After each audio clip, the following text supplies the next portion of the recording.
Hello, hello, hello, everybody. Welcome to the Real Juicy Detox. Welcome to the Real Juicy Detox kitchen. Hi, how are you guys doing today? Oh my goodness, I'm so excited. Today is burger making day. Yes, I'm excited. I'm excited. Welcome, welcome, welcome. If this is your first time here, I'm Burns. I'm your certified detox specialist. And in this kitchen, we learn all about how to get our bodies back, how to get our health back, how to get our vitality back, and not just back, better than it's ever been before. So if you are here for the first time, welcome, welcome. If you're coming back, welcome, welcome, welcome. I'm so excited to have the class back in session. Yes, I am. Not that I took any days off or anything, except for last Saturday. But I'm so glad that everybody is going to be tuning in for this. We're making Bernsie burgers today. Yes, hello, Alana. Good afternoon. How are you doing?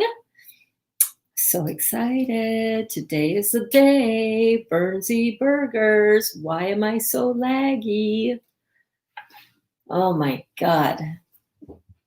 Let me check this out on my Facebook page to make sure that the stream is working okay. Today, I actually am streaming this from using my phone, but not via USB, via Wi-Fi. So I'm keeping my fingers crossed that the phone part works, because for whatever reason,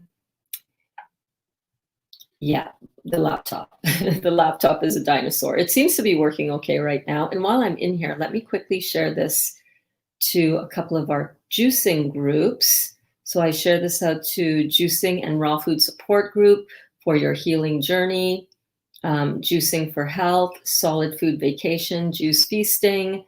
And then I also share this in the Dr. Morse groups, which are, and these are all on Facebook, you guys, you know this, right? Sharing the Detox Diet by Dr. Robert Morse, ND, and fans of Dr. Robert Morse, ND, and I love sharing it to those groups because so many of us, that's where we met, right? A lot of us met in the, it's not laggy. Okay, awesome. A lot of us met in these amazing juicing groups. Hello, wonderful friends. Hi, Burns, says Lana. So excited for this recipe. Yes, I'm so excited for this recipe too. So I'm just gonna put some cashews to soak. So these are just gonna soak in some distilled water because I wanna make some cashew cream and cashew cheese and cashew mayo kind of all out of this because I am making these Bernsie burgers today, and there is nothing better than having a juicy burger that is raw vegan. Well, it's not actually quite raw because I'm using some organic chestnuts. But did I flip around my kitchen? Is it going the right way? I think it's going the wrong way. Hold on one second. Hold on. Let me see something here. There we go. There we go. Now I could read my shirt the right way. By the way, I'm close to starting. I was going to say I'm close to finalizing, but that would be a lie because I haven't finalized anything as yet. But I am close to starting to work on and getting the concept down for our t-shirts for the Real Juicy Juicers.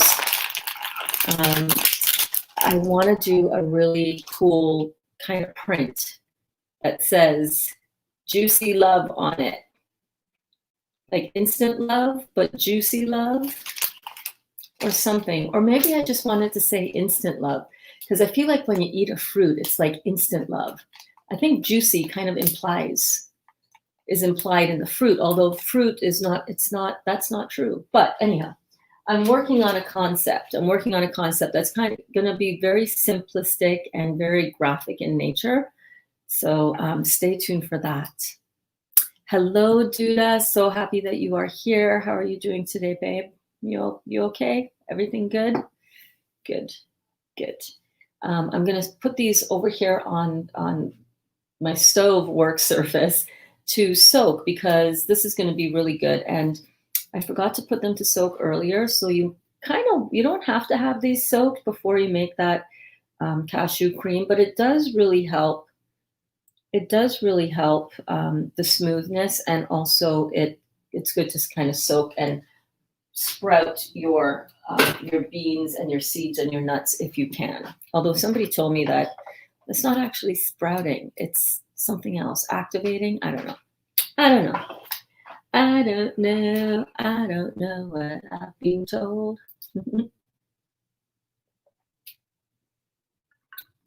Yeah. Okay. What do you say we get into it? What do you say we get into it? I'm going to put this keyboard over here. And just keep an eye on the lag for me and let me know. I've got it on here too. And it seems, is it okay? Hello, Sihar. How are you? We're making our favorite Bernsie burgers. Oh my God, I'm so excited. You know how good these Bernsie burgers are, Sihar, don't you? Because you've made them. Yes, you have.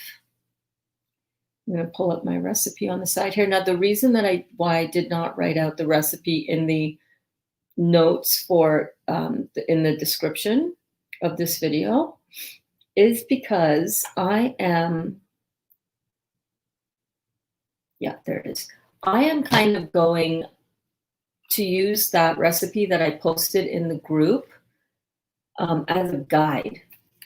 So, you know, sometimes you're doing your food prep and you don't have all the ingredients for something. That is totally okay. That is reality, right? That's like, so I was looking over the recipe and I'm like, really? Is that all that was in there? That's cool. But I want to add a couple other things because I'm like, I think celery would really go well in this burger. So I'm going to add some celery to that. I've got all of my ingredients fresh from the grocery store today, which I kind of like to do. I kind of like to shop frequently, you know what I mean? All good today, feeling much better. Thank you all for so much love and support. You're so welcome, honey. It's so hard to lose a little one. Oh my goodness. Oh my goodness. Reminiscing the time you came over and brought your burgers. The kids loved them. That's right. I remember now. I'm like, you made them, right? But have you made the Bernsie burgers as yet? They're so delicious. They're so good. Okay, so let's get started. I am going to be chopping up. So what I'm going to be doing actually is I'm going to be preparing my vegetables. The ingredients that we are using for this are basically any vegetable. The ones I'm using, some vegetables and some seeds. So let's go through it.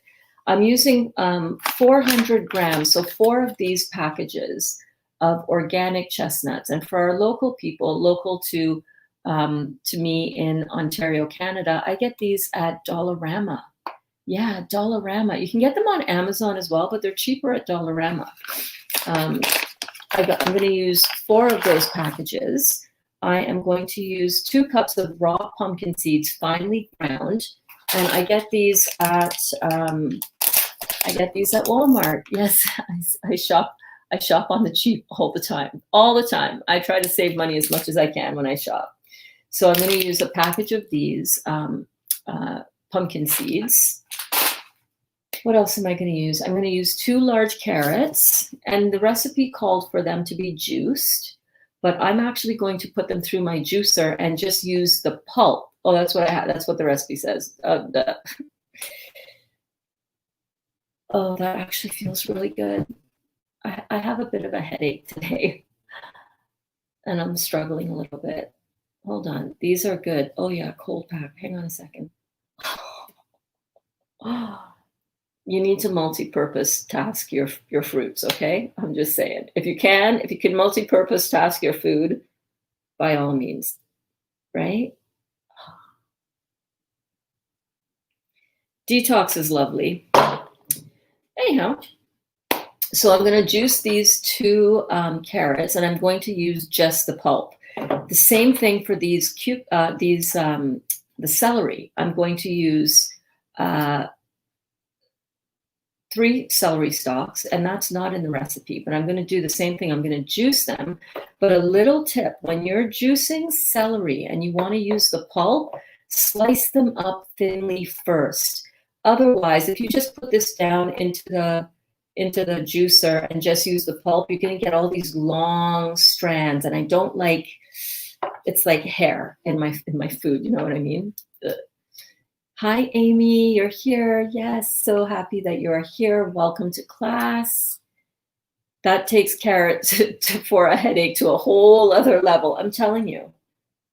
But they're cold though, because I just bought them. They were in the refrigerated section, or cold anyhow. I'm telling you, the struggle is real, you guys. After our rebounding class today, I came and I laid down and I was like, yeah, no, that just I feel nauseous just laying down. So I was like, okay, let me go have a shower. Had a shower. Didn't want to do the hot and cold because I'm like, oh, it's so uncomfortable at first, the hot and cold shower. But I did it, and you know what? It really helped a lot. But then as I was out getting stuff, I kept reminding myself, breathe, right?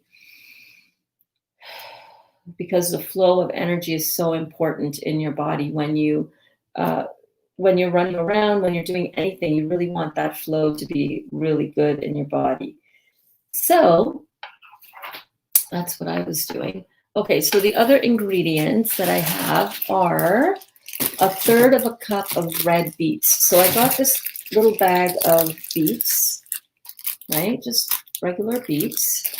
And what I'm going to do is I'm going to use probably a half of a small one. I just want a little piece of beet. This is going to give it a nice color. So it's not going to look bland. It's actually going to look a little bit like the color of a burger. It's crazy. So I'm probably just going to use this little one, this little guy, right? So I'm going to put that through the juicer, but I'm going to use all of it. So the juice as well as the pulp. And I'll show you how I do that. So it's really, really simple, really, really simple. What else are we going to use for this? We are going to use a small red onion chopped, one small red onion finely chopped. And this I'm going to do in a little food processor that I have, a little hand one, so I don't have to take out the whole big electric food processor. Hi, Carlene. Thank you so much for coming to class. Oh my goodness. It's so good to have you here. How are you doing? How are you doing? I'm also going to use 1/4 of a red pepper, and this is just one that we had used last night in our salad, so I'm just going to use some of that. 5 to 6 garlic cloves, and I got some fresh garlic. I got some nice fresh garlic, and hopefully it will be nice and fresh. Yes. I love using fresh garlic. Love using fresh garlic. Do you guys like fresh garlic? I like using fresh garlic in something like this that's got a lot of, that's got to stand up, to a lot of flavor. Whereas sometimes in my dressings, and by the way, Dali loved the salad dressing that I made yesterday, the hemp dressing. Oh, he loved that. Made him a huge salad for dinner. So that was pretty fun.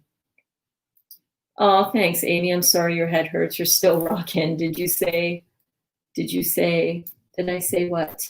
Thank you so much. I'm here, man. Listen, I'm going to get through this headache, just like we all are going to get through our detox symptoms, right?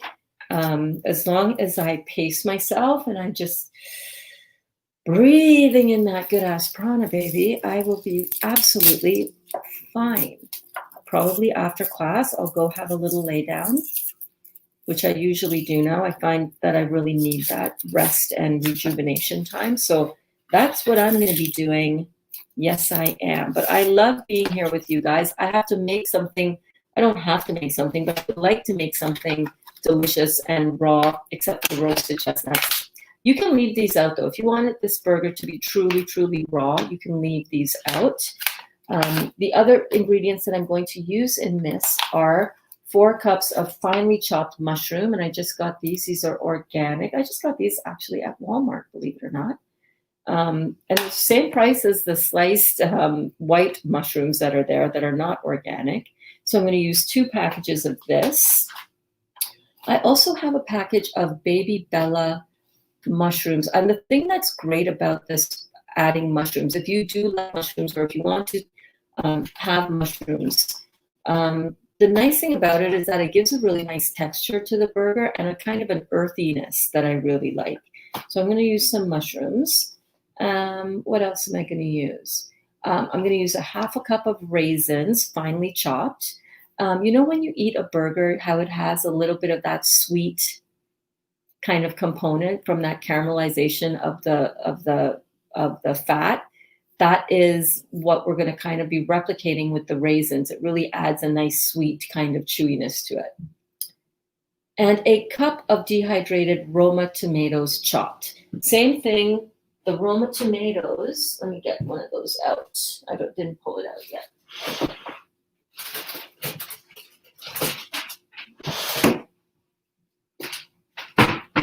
So the sun-dried Roma tomatoes is the one that is just in an envelope, no oil.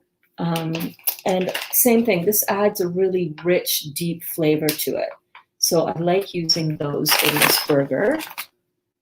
What else is in here? And then we're going to just season it up with 2 teaspoons of thyme. I've got some dry thyme. And when I buy thyme, sometimes I'll put this actually in a really pretty little glass. Or not. Or sometimes I will just not remember and we just do it. We don't do it bougie up in here. You know what I'm saying? This is like a real kitchen. This is not no studio kitchen up in here. So yeah. So what I'd like to do is I'd like to leave this on the counter to dry. Buy this fresh. And I just leave this on the counter to dry. And then when I want to use it, like for this recipe, we're going to need a teaspoon. So I just kind of squeeze it like so. Or 2 teaspoons. Yeah, 2 teaspoons of thyme.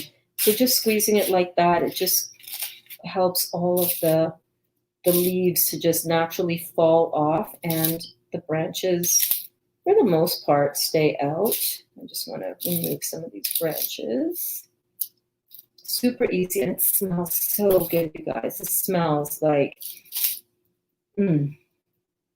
love the smell of fresh thyme and garlic. Oh my God, garlic pork. That was a big thing in Trinidad at Christmas time. That whole garlicky, thymy, pork fried on the stove. Oh my God.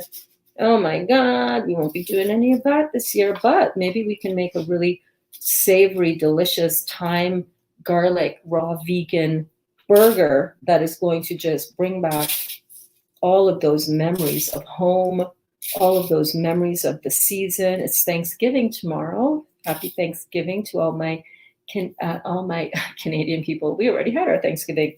Happy Thanksgiving to all of our American friends. I see you. I'm so grateful for you in my life. Yes, I am. Okay, so I've got some thyme, right? And I'll just use that to season up our Bernsie burgers. I'm going to use 1 tablespoon of smoked paprika.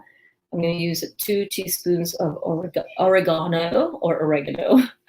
Let's see who else is here. You're such a rock star, Burns. We love you. Thank you so much, Sahar. You guys know how to keep me going. Keep me going. Good morning, Elaine. How are you? Did you say there was a substitute nut for chestnuts? Well, if you cannot find, the reason I like, if you don't want to have any nuts at all, just leave them out. It's fine. The burger will totally work. I just like the texture that this gives.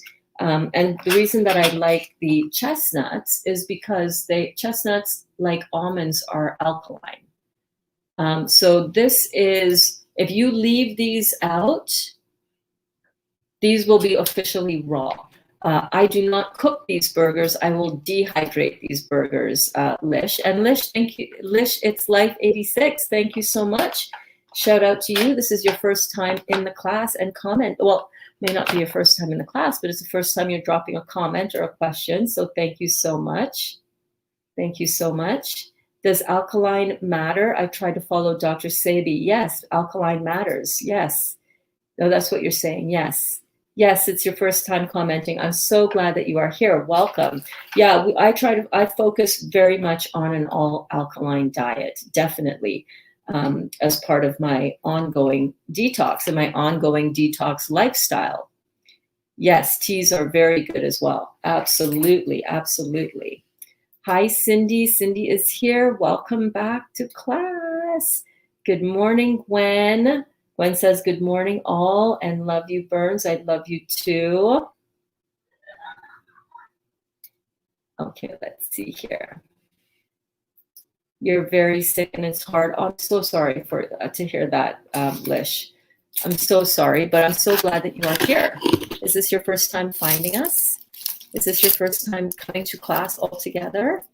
If it is, welcome, welcome. We have an amazing support group, a support community, a community that we started right after I started teaching these classes live. And some of the members here, Alana and Kim, who has always, everybody has always been like, Burns, we need a group, we need a group. Can you start a Facebook group? And I was like, I don't have time, I don't have time. And then eventually it just got to such a point where after I started doing these classes, I was like, okay, we'll start a group on the Facebook. So if you are looking for support as you heal your body, right? You came to a great place. You found us. Yes, it is your first time. Yay!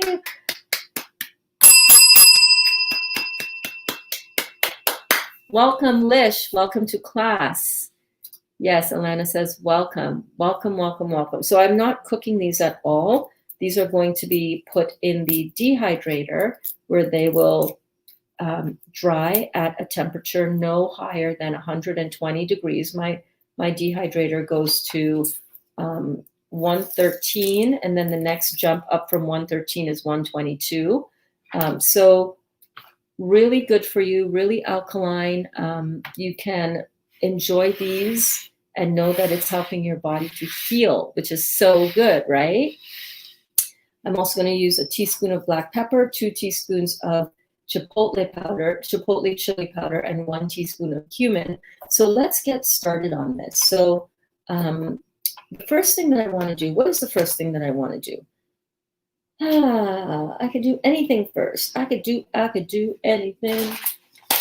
Okay, since the mushrooms are right here and they're staring at me, let's tackle these mushrooms, shall we? I know, honey, but you know what's worse than eating healthy is expensive and I'm not working? I get it.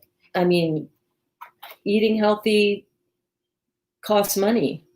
You know what's worse is being sick and dependent on and being afraid and being in a body that's not healthy. I'm not rolling in money either, Lish, right? I'm not rolling in money. Not at all. Not at all. No. But here's what I do know. The universe seems to just freaking provide for me all the time. All the time, all the time, all the time. You know, you eat cooked food. I would probably look at giving up some of that cooked food. You know, I eat a little bit as well, and there's nothing wrong with cooked food. But if you're very sick and you want to heal your body in the gentlest, most efficient way that you can, the secret to that is in the raw, babe. And it's not just in the raw, it's in the fruits, melons, and berries, baby. Fruits, melons, and berries, which are the most alkaline food and alkalizing and hydrating and antioxidating and detoxificating. It is the highest energetic form of food that you can find on this planet. And it is the food that our Creator made for us to enjoy and to heal and to stay healthy with. It's fruits, melons, and berries, baby. And it's raw. When you want to have vegetables, it's most ideal to do it raw. It really is. It really, really, really is. So it all depends on what you're ready to assume as your challenge on this part of your healing journey. And that's what we all have to consider, right? Sometimes you want to take, like I always say this, Lish, sometimes you want to take the country road, you know, the long and winding road home. You know, you ever go out on a drive and it's like, oh, I don't feel like going on the highway. Let's take the country road. Let's take the scenic route. And the scenic route will get you to your destination, right? Maybe not as fast as the highway, but you'll be able to enjoy some of the sights and sounds and tastes and smells of the scenic route, right? But sometimes you really want to get on that highway because you want to put your pedal to the metal and you want to get to where you're going and you want to do it efficiently and you want to do it quickly, right? You don't necessarily want to go sit on the highway that's all clogged up with traffic. You want to go on the toll route, right? In those circumstances, when you are needing to heal your body and like lickety split, you want to look at doing a juice cleanse. So we are just coming off, a lot of us, or have just come off of a 40-day journey where we're exploring juices to heal our body, fruits, melons, and berries, baby. Fruits, melons, and berries, it's what it's all about, right? And now we are more of us are entering into the phase of our detox where we want to incorporate some chewing food and we want to incorporate some vegetables because vegetables, yes, sure, vegetables, you get a ring. Vegetables are really good for us as well. But when you're on a high detox protocol in order to heal your body and to do it really efficiently, the key is in fruits, melons, and berries. And the key, even more amplified than just eating fruits, melons, and berries, is juicing them. So it's very similar to Dr. Sebi's work, although from what I can see, there's a lot of cooked food in Dr. Sebi's students' protocols. And we know that cooking our food bonds the chemistry and makes the chemistry less bioavailable, which requires the body to undergo a lot of digestive gymnastics. And when you're on a healing journey, you really, really, really want to focus on the raw. It's where the healing is at. And if you really want to truly heal your body, it's not just raw. It is fruits, melons, and berries. I hope that helps. That's right, Alana. Fruits, melons, and berries raw will help you detox and heal.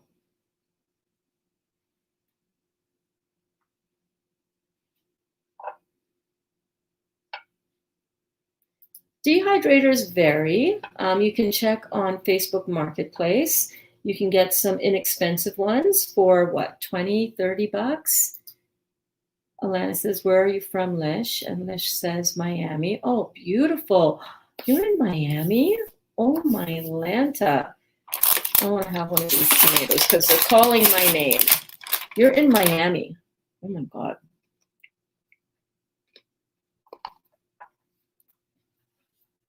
Lots of fresh fruits in Miami. Lots of access to beautiful oranges, beautiful, beautiful tropical fruits, mangoes. Oh my goodness. Lish, what you don't realize is that a lot of us up here in the colder climates, I'm in Cambridge, Ontario, in Canada, where there is snow on the ground right now. We have to buy fruits that have been imported from where you live, which puts a big expense on our budget.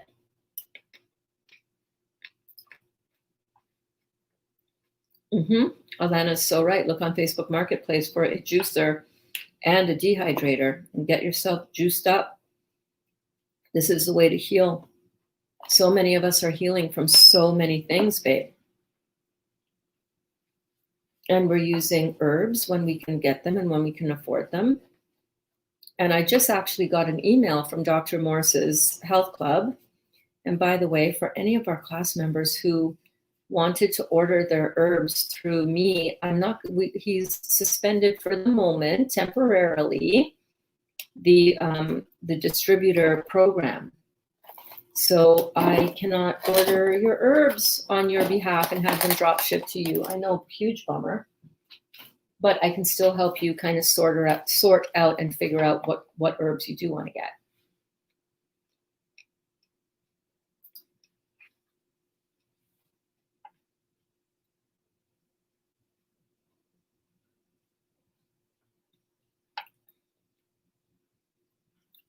I'm so sorry, Lish.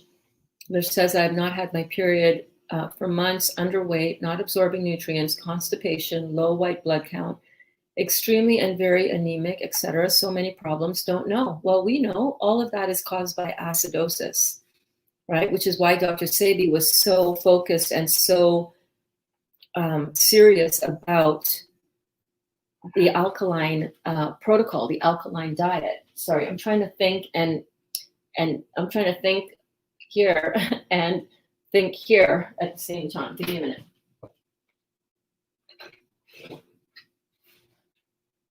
Come here.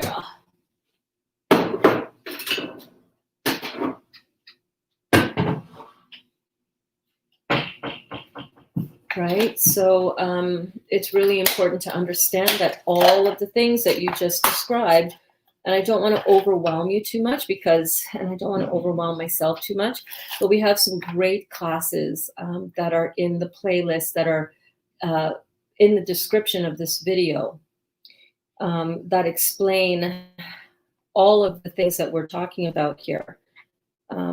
So have a look at the playlist that is all about from our noon classes, which is this class, this time, every single day. We're live right here, baby. So we encourage you to join along, follow along, stay with us, start focusing on, sourcing some really well-priced fruits. That's a really good idea.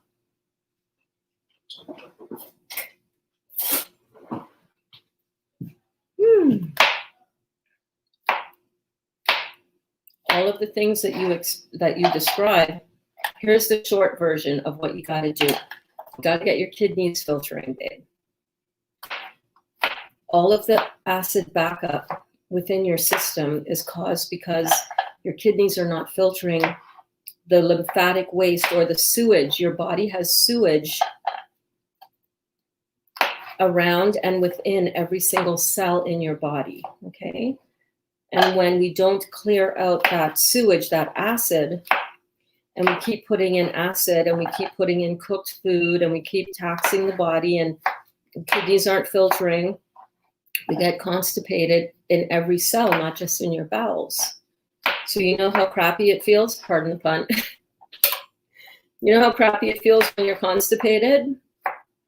Well, every single cell in your body is feeling that constipation in your bowels, which is leading to malabsorption, which you said, which leads to not being able to absorb your minerals like iron, which leads to anemia, which leads to all the other issues that you're having, right? Not having your period, that's a pituitary issue usually as well. Are you short? My guess is that you might be really short, right? You have a pituitary weakness. Oftentimes when we have women that don't have regular periods, it's because there's a pituitary weakness. The pituitary gland controls and has control over a lot of things that have to do with our female reproduction. So this is the way to heal that. That's what we're doing here. Yeah, Alana says, gotta stop the cooked foods. It's killing us, honey. So this food helps cancer, kidney failure, and diabetes, and autoimmune, and HIV, and AIDS, and someone facing death. Yes, and everything, and. Everything that we have in our body that's going on with us is because we're acid, we're acidic, we're toxic. We're not getting that stuff out of our body, right? And our body is under tremendous strain and tremendous stress from all of that. Every single thing. Cancer is just damaged cells. There's a great class in the playlist that I just mentioned that you can look at here on YouTube, babe. And it's called Cancer and the Great Lymphatic System. Go and check that video out. It's an excellent class that outlines what cancer is and why we have cancer or dead, damaged cells in the body.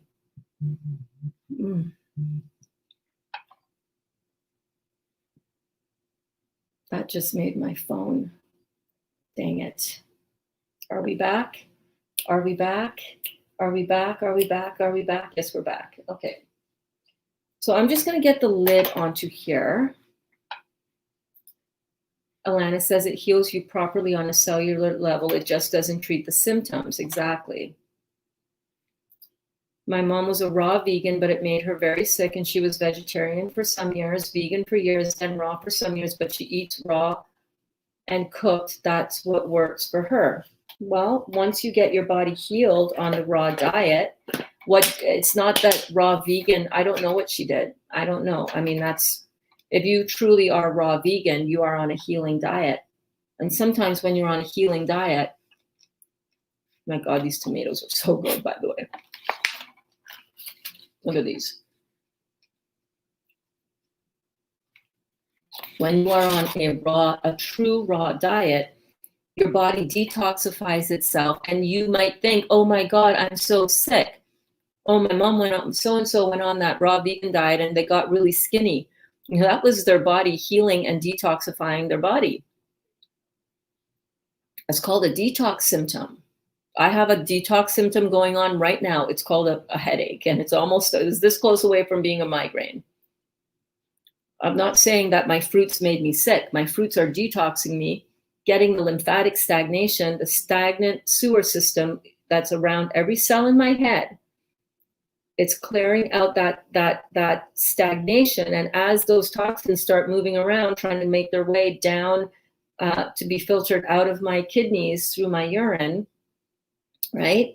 It's going to cause some pain and inflammation. It's going to cause some awakening of stuff that I've suppressed my entire life. What you suppress today is your nightmare tomorrow. So I don't know what your mom was suppressing. I don't know how sick she was. Sometimes you feel very sick on a detox program because you've put a lot of crap in your body that your body needs to get rid of, and that makes you feel sick as you're getting rid of it.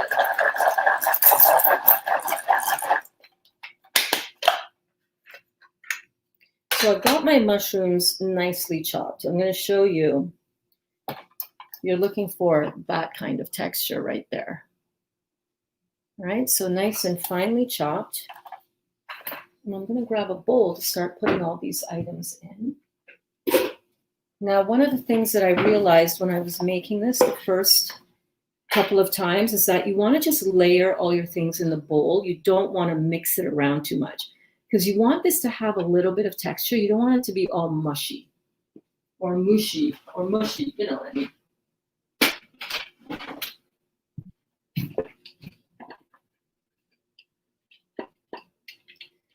We're just going to put that in there, and we're going to go back in and do it again.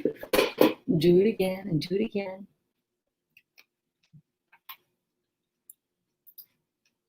Okay, sweetie. So I dehydrate and eat the foods. Yes, exactly. What about this COVID? Oh boy. What do you think about this COVID? Lish, what do you think about the COVID? I want to ask you. Yes, you're 5'3". So you're like me. You're a shorty.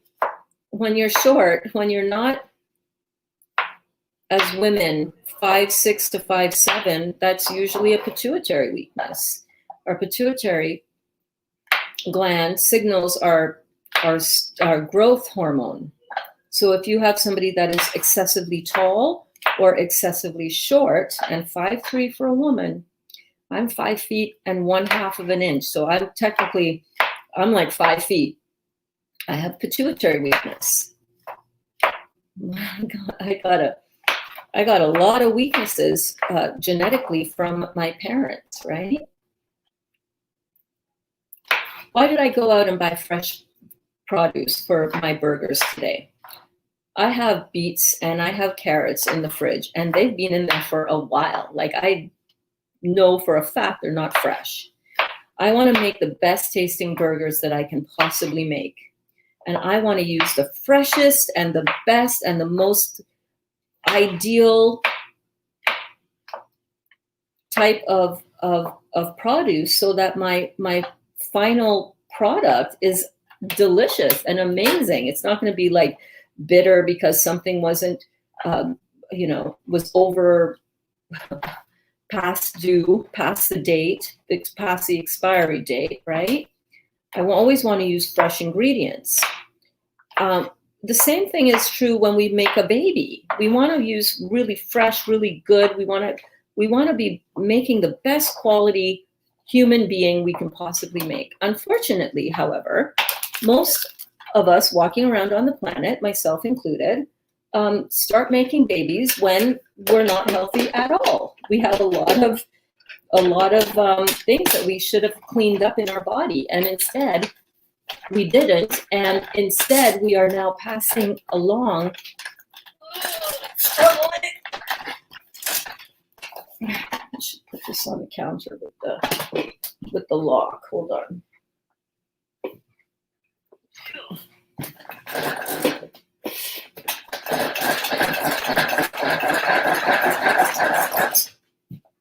One second. Good morning, Vietnam, May. Oh my God, babe. Sorry, I'm coming back to your question there, Lish. Hold on. May is in the house. May is in the house. Oh my God, May, I love you. I love you. I love your stories, May. Oh my goodness. Your kitties are so cute. That white one looks like a snow lion. Oh my God. So beautiful. Okay, so check this out, you guys. This is the texture that you want for those mushrooms. So we're going to just get those mushrooms down in the bottom of our bowl. We'll start there because that's where we're starting. You can start at any point in this recipe, any of these ingredients. It doesn't matter. Just get them nicely finely chopped and into the bowl. Like so. Okay, and that's the last time I'm going to actually stir. I have a habit of doing that, right? Stirring it a lot. I like to stir the pot, but I'm going to resist that because I don't want too much of this to mush together before forming the burgers. We're going to see. Excusez-moi. Excusez-moi.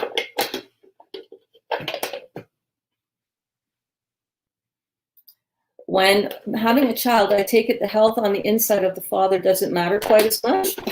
Why? Why would you think that? The health of the father is equally as important. The health of the mother, extremely important, because the mother is handling all of the toxicity from and all of the waste matter, not just from her body now, but from a growing fetus. So absolutely, the mother's health is critical, but you're getting all of the raw materials genetically, cellularly, code-wise from both parents.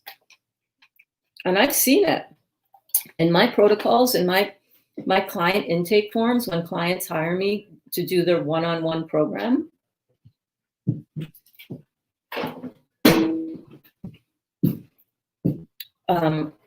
To write out their detox protocols and their diet protocols and to help them through the actual process of cleaning themselves out. Absolutely, you can see it. You can see it on the mother's side. You can see they're all the same type of symptoms. On the father's side, the father's history, all the similar type of symptoms. And then combined, that's what that person has. Yeah.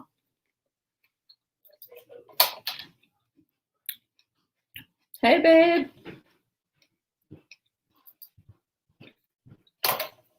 Yes, you can eat bananas. Avocados will slow down your detox a little bit because there's a little bit more fat in there.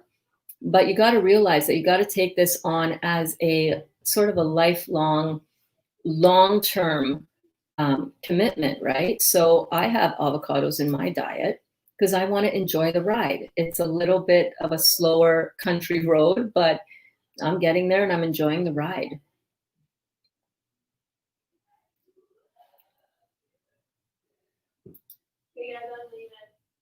Denny asks, why doesn't the body have a better filtration system and an acid balancer to stop it getting too acidic? Awesome question. Let me rinse these off and prepare these. 1 second.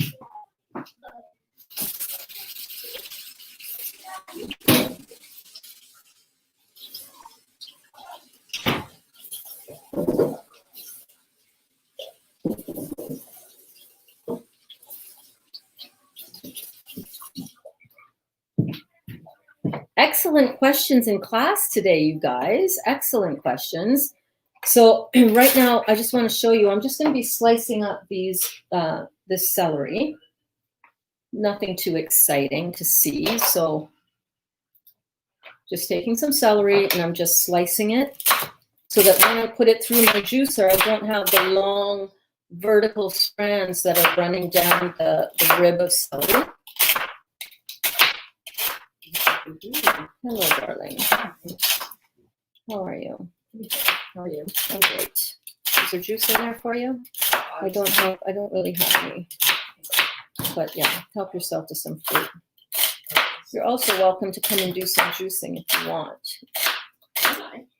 Yeah. I'll take this on that after. Okay, cool. Come say hello. Hi guys. I just woke up. Sorry about my appearance. Don't apologize. You don't have to apologize. You don't have to explain nothing to nobody, babe. Right? What are you making? I'm making Bernsie burgers. Oh, yes. Okay. When I said that in this morning's class or in this class, someone said, "Oh my God, Brookie's favorites." And I'm like, yep. What's that? Making burgers. Bernsie burgers.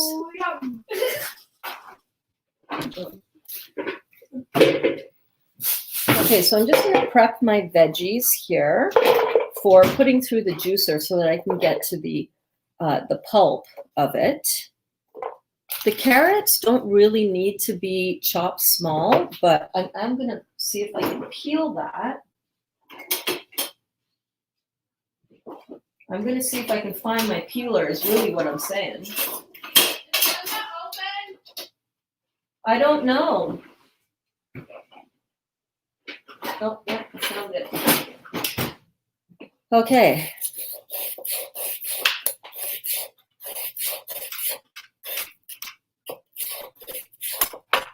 So the body has an amazing filtration system. The body's filtration system to get rid of acids are the kidneys, and we have two kidneys, one on the left and one on the right, mid-back, and we have a third kidney called the skin. We also have the colon. We also have the lungs. These are all ways that the body will get rid of its acid. Unfortunately, we have done a royal job of fucking things up. Yes, we have. We have completely screwed up so much. We have gotten the body so toxic and so acidic that the body not only has these amazing filtration systems, but it also has other buffering systems that are called into action when we because we have overloaded it, and when we overload our body with acid. Not only do the means of getting the acids out of the body come into play, so the body tries to filter out the acids via the kidneys, right? So all of the lymphatic system kind of converges at the kidneys, where the urine is designed to carry the metabolic lymphatic waste out of the body. And if your kidneys are filtering, you know that your filtration system is working when you have sediment in your urine. So that's why we encourage you to pee in a bottle to see and to check for that filtration. So we're talking about this brilliant question by Denny. Why doesn't the body have a better filtration system? The body has a phenomenal 3 filtration systems, right? It's got the filtration system that exits through the kidneys. It's got the filtration system that when the kidneys back up, it'll try to get out of the body via the skin. When it can't get out of the skin, the body will back it up into the lungs, into any mucus lining, in order to expel or expurge the toxins from the body. So the filtration system is actually phenomenal. Unfortunately, we've messed it up a great deal. That's the thing. So we need to take responsibility for that. And instead of thinking, oh, the body doesn't have a good filtration system, no, not at all. Not only does the body have an optimal filtration system, but it also has a a few ways that it buffers itself from the acid. It goes into inflammation, so your body will get inflamed, meaning you'll get swollen. It'll rush in with water in order to try to buffer the acid overload. The other way that the body buffers the acid overload is through what's called the cholesterol buffering system, which is where the body will put more lipid, more fat into the lymphatic system and into the blood in order to cool down and reduce the hot effect of the acid that we take in. This is a great question, Danny. What do you mean by acid we take in, Burns? I don't eat acid. I eat bread and potatoes. That's not acid. I eat cookies. That's not acid.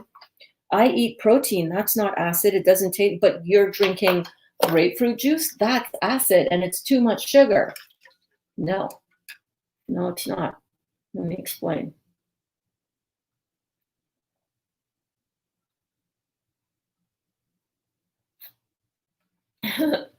Kathy says, when you said Bernsie burgers, Brooke's smile was priceless, right?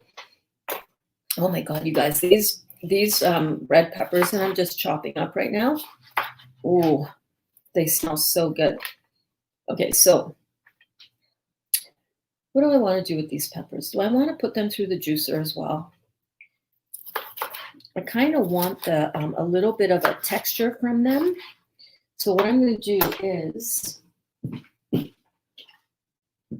I'm going to do them up in my little mini chopper again. I will get to all of your questions, okay?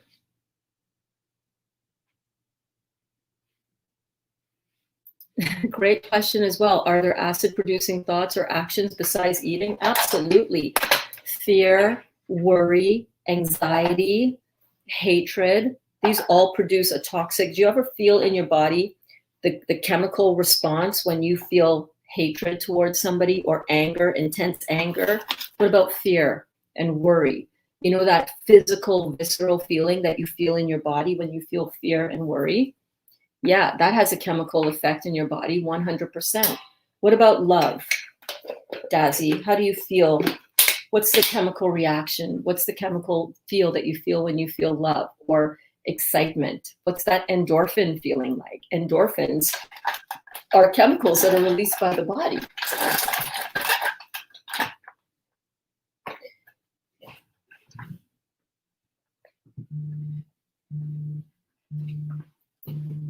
Oh, for heaven's sake.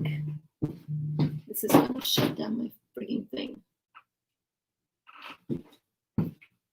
Sorry, I had some emergency thing flash on my phone, which is never an emergency.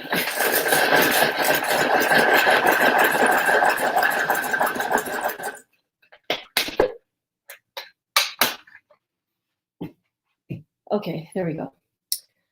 So absolutely. I'm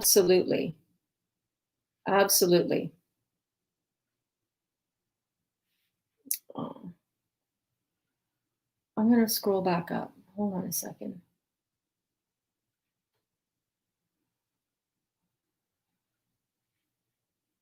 I'm going to get to all of your questions, okay? Your questions are amazing.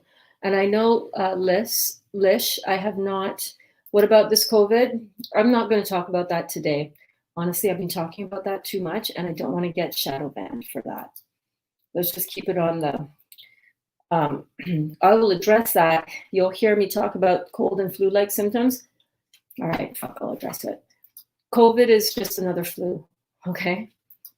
People who have renal failure or renal difficulty filtering out through their kidneys are going to be most affected by this. And that's going to be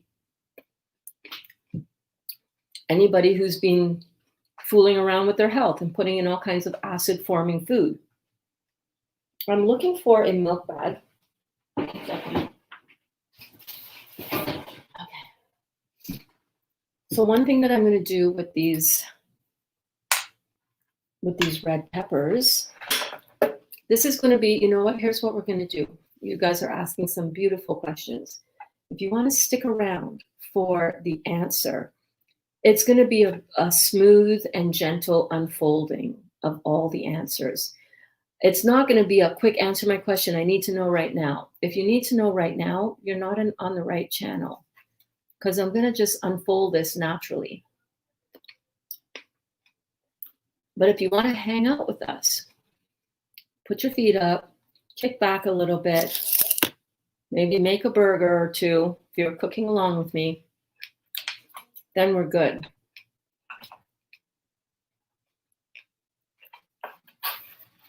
I have a bit of a migraine headache developing right now. I'm in the middle of my own detox and my own healing journey. And I don't feel like rushing through anything right now. And I can feel this conflict within myself. Get all the information out. Great questions coming in. I don't want anybody to click off and then they don't get their answer, or I got all the information. It's right up here. I'm not delaying because I don't know my stuff. I'm delaying in getting all the answers out because I'm in pain. I'm not going to lie. Fucking in pain. I'm in fucking pain right now, my friends. That's okay, because that's how it goes. And we're just enjoying this day. We're just enjoying the class, right? When you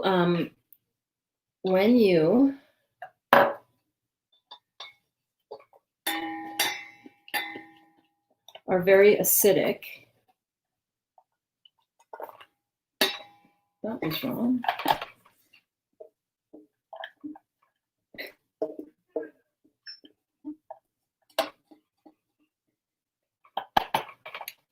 We're going to go like this. I'm going to put the milk bag in first.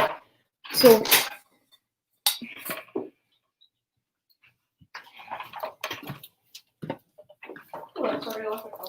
it's okay.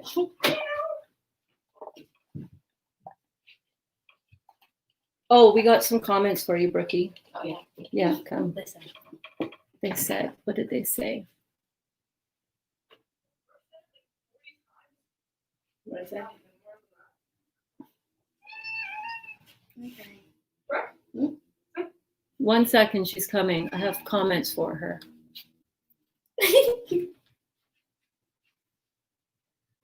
Oh, here we go. Brooke, you're gorgeous, child. Thank you. There was another one. Oh yeah, this one. When you said Bernsie burgers, Brooke's smile was priceless. They're so good. If you haven't had them, they don't understand. Yeah, you gotta have them. Thank you. She says thank you. Danny says, doesn't it seem puzzling that there are a majority of people through the last few generations, as we know, have eaten pretty much everything and have all lived to 80 or 90 without too many problems? Yeah, great for them. They came with a really strong constitution, didn't they? Unfortunately, strong constitutions get weakened and worn out more and more over time, number one. And number two, you don't actually know what they're going through. There are a lot of 80 and 90-year-olds who are in pain, who are decrepit, who are not living their best life, and who are suffering on very, very, very deep levels. Hey, heck, there are 40 and 50-year-olds who look amazing. There are 20. Everybody is suffering with something, babe. They're just quiet about it. I know, dude. And if they do seem to be doing well and they're not in pain and they're vibrant and they're healthy, it's because they're treating their bodies right. You don't know what's going on behind the scenes. You also don't know. I'm just squeezing. See how I'm just squeezing out the excess liquid from this?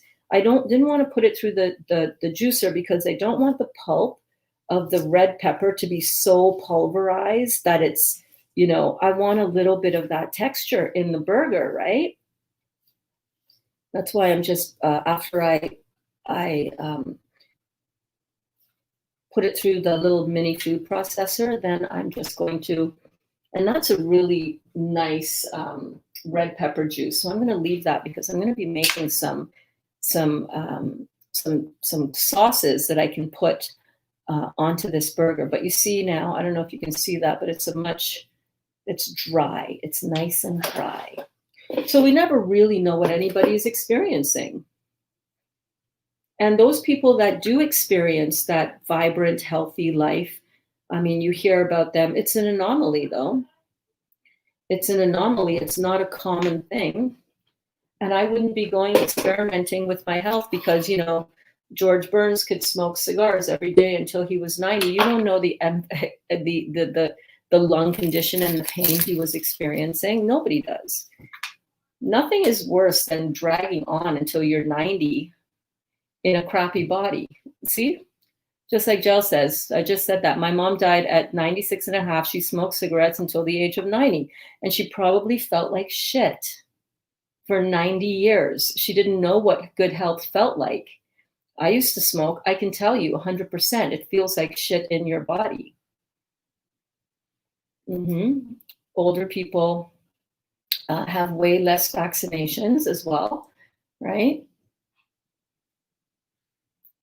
The toxicity that has been building and building generation upon generation upon generation, and the degradation over time is not, the 90-year-old did not grow up with the 90-year-olds did not grow up with the toxicity in the environment, with the toxicity in the food, with the toxicity in all the things at an early age, at the very impressionable early ages, and in utero.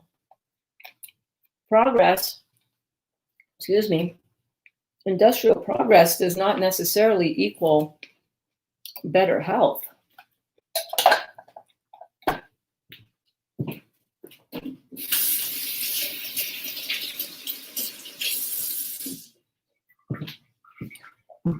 Okay, I think, what else did I have to put in here? The beet is going to go in. I got the mushrooms. I got the, okay, I don't have the onions yet. I'm going to do the onion next.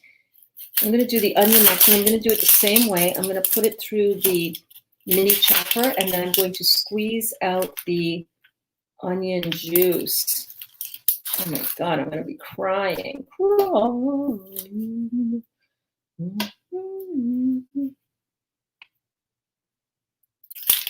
Okay. Here we go. Let's see what's going on. Gosh, Burns, you are so brave and responsible. Despite your headache, you keep on with the class and answering all the questions. Thank you very much. Sending a big hug. Thank you so much, Ronnie. I love you. That's why we're here. Yeah. And you can throw in radiation and phone health impacts too. Older people haven't suffered in this front like we and our kids do. Yeah. Hi, Jennifer. Hi, you're right on time, babe.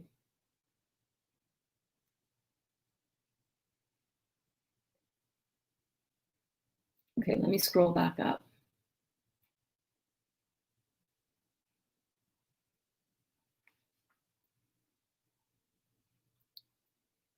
I'm just scrolling back up in the comments. Just give me a second to catch up. So here we go. I just wanted to touch on this again, Denny. So the body has 3 buffering systems, okay?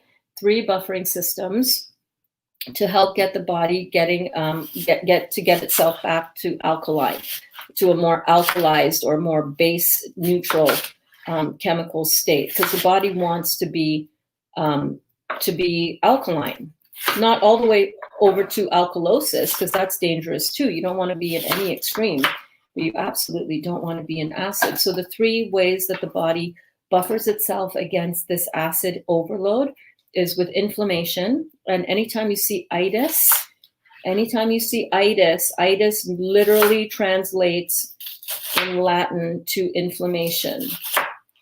Colitis, appendicitis, pancreatitis, arthritis, all the itises mean inflammation, and it's really the first stage of disease, dis-ease in the body.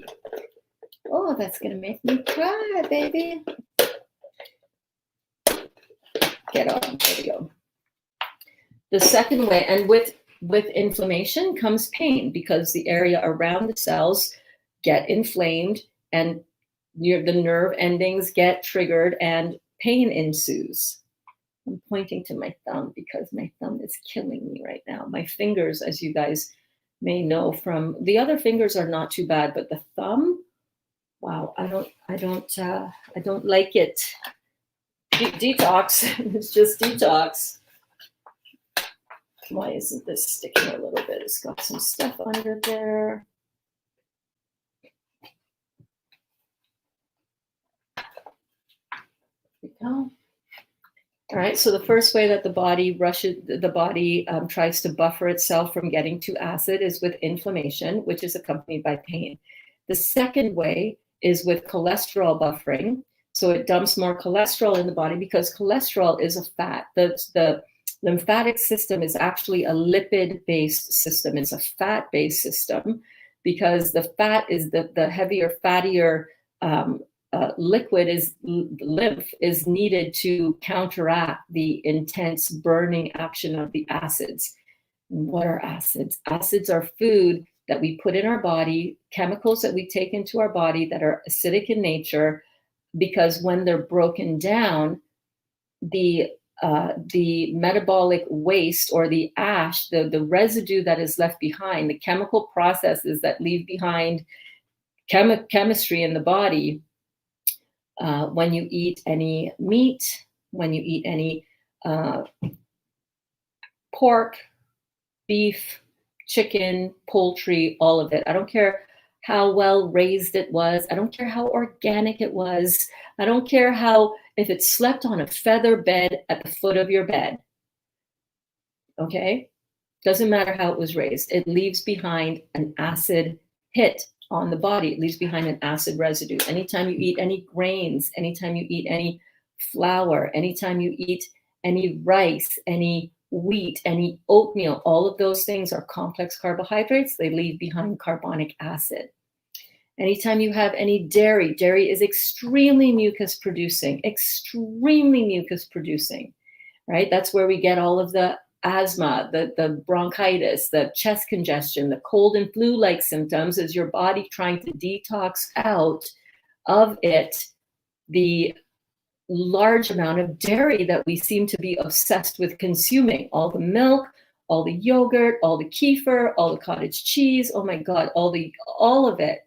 All of the eggs that we have eaten, same thing, leaves behind a big acid hit on the body. And then we wonder why we have arthritis showing up, because the body is rushing in with water in order to cool down the high acid hit that is not being able to even be filtered out of our body, because our kidneys are damaged from the acidosis. That's right. And our adrenals are shut off because we've been eating all this crazy meat that is pumped full of adrenaline from the animals. It's pumped full of stimulants, all full of antibiotics, everything. It's like this huge, crazy, vicious cycle, right? Absolutely crazy. The other way that the body rushes in to help to stop it from getting too acidic, excellent question, by the way, Nanny, keep it up. Keep these questions coming. I love it. Is by pulling calcium, leaching calcium out of the bones. Right? That is done via the parathyroid gland. When we are too acidic, the body wants to cool itself down. It's going to cool itself down in as many different ways as it can, because we are overloading it with all this acid.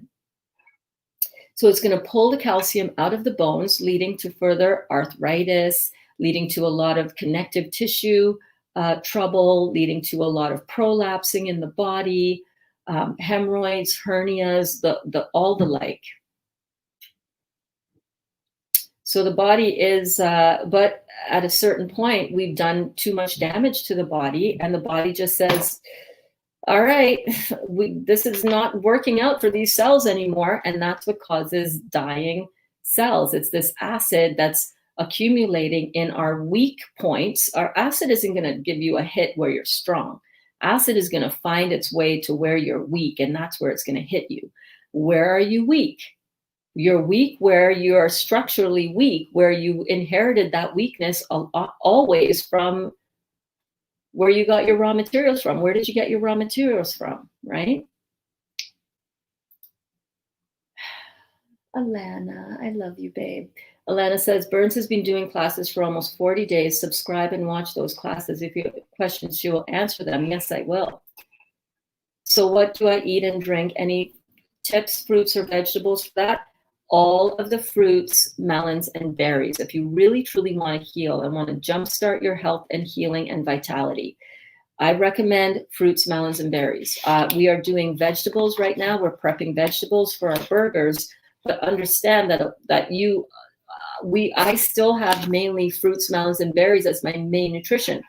These burgers, I'm going to have one of these burgers, maybe two, and they're not that big. They're small. When they're finished dehydrating. That's it. Like, I'm not eating all throughout the day, and I'm not eating vegetables. I'm not juicing vegetables. I'm juicing fruits, melons, and berries. Speaking of which, I need more juice. Hang on.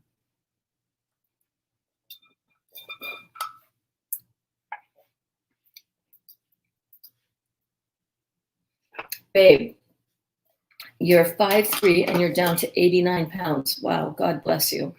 You need to understand that this is your body very malabsorbed. We got to clean up this gut, your gut, your small intestine, where your food gets, where the nutrients get absorbed, is in your small intestine.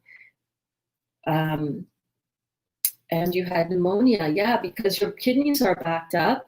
Your kidneys are backed up, so all that backed up sewage is going to try to get out through your skin. You probably maybe have skin problems, right? When it can't get out through your skin, it can't get out through your bowels because your bowels are constipated, as you said, then it's going to try to expurge itself and get out through your mucus lining in your body, your sinuses. You're going to be coughing up a lot of mucus. You're going to have excess fluid in your lungs that are trying to push out. That's your lymphatic system that you're trying to cough up and cough out. You probably have a lot of vaginal and yeast infections as well going on, right? A lot of vaginal discharge, anywhere that your body can get rid of fluid, of toxins, out of your eyes, out of your nose, out of your mouth, out of your ears, out of your skin, out of your rectum, out of your vagina.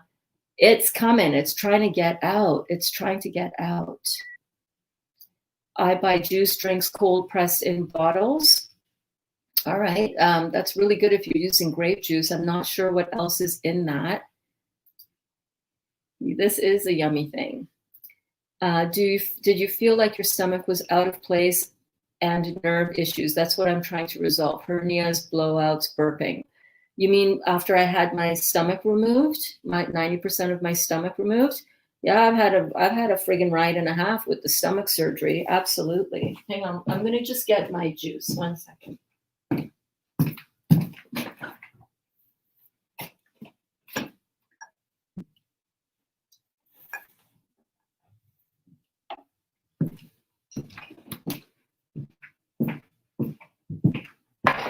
Okay, let's fill up on our juice, shall we? I think this is still good. This is pineapple juice from a couple days ago. So let me just test that. Ugh. And then this one is grapefruit, some fresh pineapple juice, and a little bit of tangerine left over from yesterday. Oh yeah, we still good. Get into my juice, get into my belly. How are we doing out here? How is the class doing?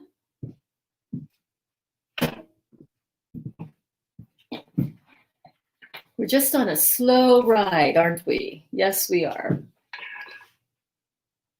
Come on, don't freeze on me now. Don't freeze on me now.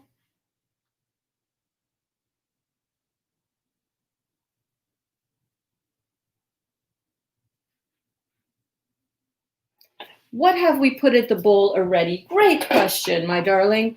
Chopped mushrooms, finely chopped, and finely chopped red pepper that has been squeezed out of all its all of its moisture. And now I'm going in with, I'm going to just use this beautiful bottle here. And now we're going to go in with some chopped red onion. So let's get that. And then the chopped red onion is also going to be squeezed. But I don't want, yeah, maybe we'll put all of the liquid in one bowl. So let's get this. First of all, let me have a sip.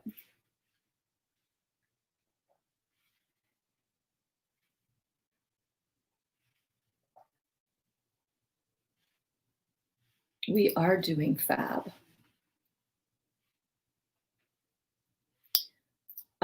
Let me just go back up here. Hold on. There have been young people who have gone too early from sickness. No one really knows when your time's up.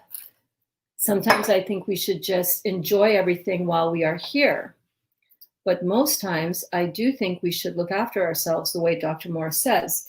So what I want to invite you to ask yourself is, how much do you think those people who are dying with self-inflicted injuries, like I was, from the acid that I was putting in my body out of ignorance and out of addiction, how much was I enjoying? How much are these people who are, just eat, drink, and be merry, fuck it, you got to die of something sometime. How do you think they're enjoying themselves? Do you think they're enjoying themselves? They're not. They're in pain. We are in pain and we are struggling and we are suffering. And I'm not going to die at my own hand anymore. I refuse to die at my own hand. Right? So it's not a whole lot of enjoyment when I've been putting all that crap into my body and it has been killing me.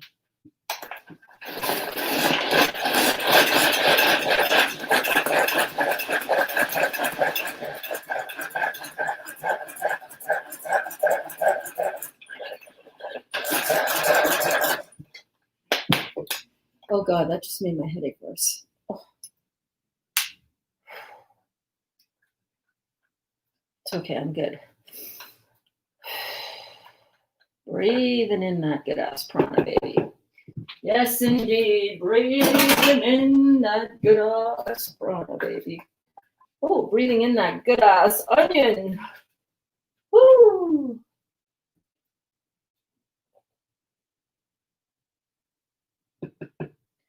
Actually, I want to give that another whirl because there's a couple of slightly bigger pieces in there. There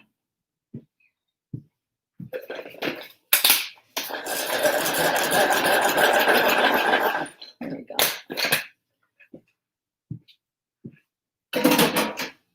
Yes, yes, yes. So I'm just going to put this bag over this bowl again. And I'm going to empty out the onion into this. It's like a milk bag that you might use to make. It's actually a vegetable. It's a produce bag. It's a reusable produce bag. But it's like, yeah, that looks good. I'm gonna try that, and it works perfectly. Nut milk bags. If you buy a bag that says nut milk bag on it, you're gonna pay a lot of money for it. It's like about $10 for the same size bag. Or you can get a reusable vegetable produce bag for $3. That's theirs for my local people. Or Fortino's, one of those. Same brand.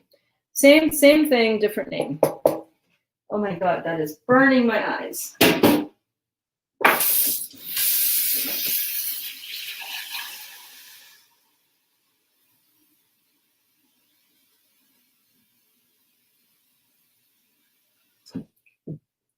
Okay, I think I had a little nap at the kitchen sink there for a minute. You know, when you close your eyes for like 10 seconds and you're like, oh, okay, wait, I'm still here. Okay, so I'm just going to squeeze out the excess juice from this onion. And the reason that I'm doing this is because I really want a very, very dry mixture for my burgers. I find that this gives the best texture.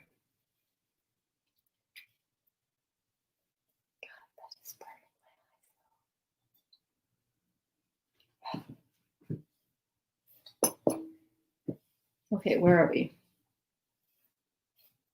So yeah, you know what? There's nothing wrong in terms of enjoying yourself every now and then. Listen, this may seem like a lot of work, and it is, but damn, I enjoy the food that I cook now and the way that we eat now way more than before. Way, way, way more.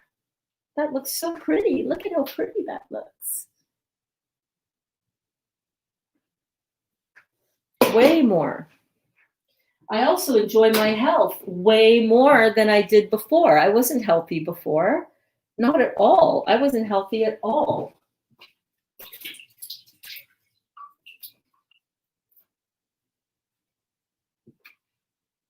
I think it's an illusion that we're living under, that we think that eating anything that we want and eating all the meat and all the this and all the that and, oh, let's go for ice cream and all that stuff.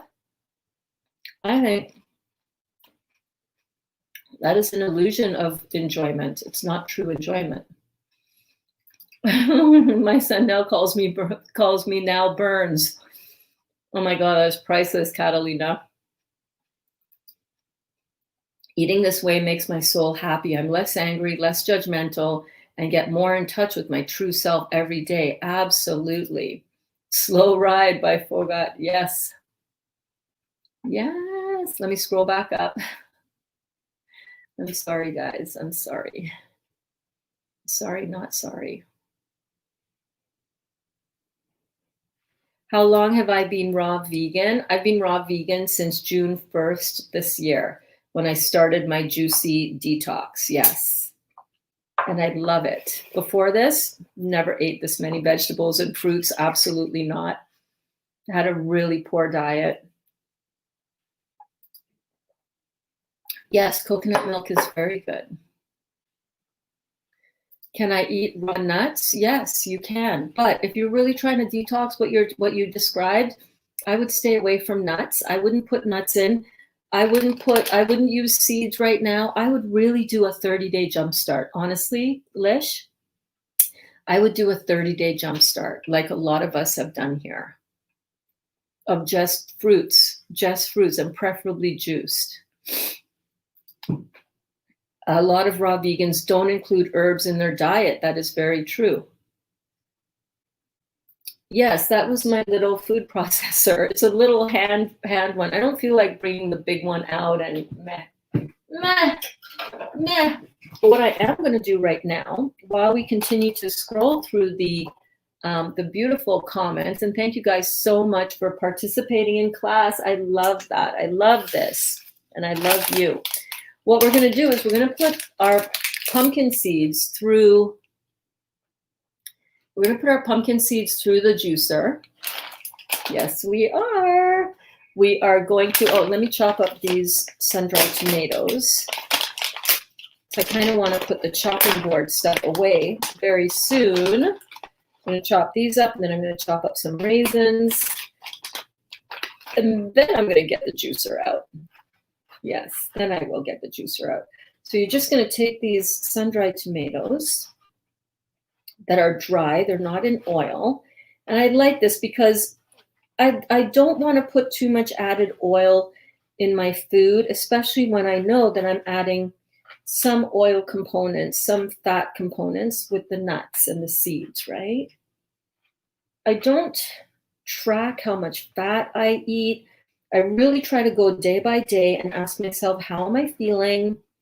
Do I want to have a little bit more fat? Do I want to get that? And how do I get my fat? I like to get that through avocado and through some nuts occasionally in my diet. And nuts in small quantities. I mean, I could very easily eat handfuls of nuts at a time, which I do not want to do, because I know that that is going to be hard for my body to process. So I'm just giving these sun-dried tomatoes a little bit of a rough chop. Yes. How are you guys doing? How are you guys doing? Are you enjoying the conversation today? Great questions in class, eh? Yeah. I love it. it's good to inquire. It's good to always, look at what's happening around you. And when you get more new information, be open to new information first and foremost. Don't just go along with stuff because it's easy and it suits your, fits in with your addiction. Our addiction to meat and our addiction to sweets and our addiction to crap food, we need to look at that and examine that, don't we? So I've got a cup of these sun-dried tomatoes, and I don't need to measure it out because I know that bag, I've used this bag often, and it fits exactly into 1 cup. So that is that. What else did I need to chop up for here? Anything? The raisins. Yes, thank you. The raisins. So how much did I have on my recipe written down for raisins? 1/2 cup of finely chopped raisins. Okay.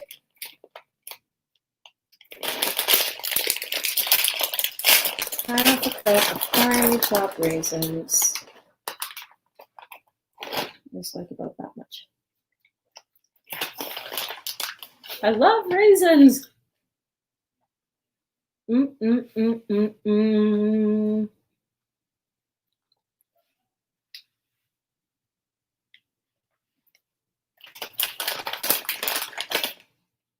Yes, Kathy, you don't know how bad you feel until you change your eating and start feeling well. Then you realize how bad you were really feeling. Yep.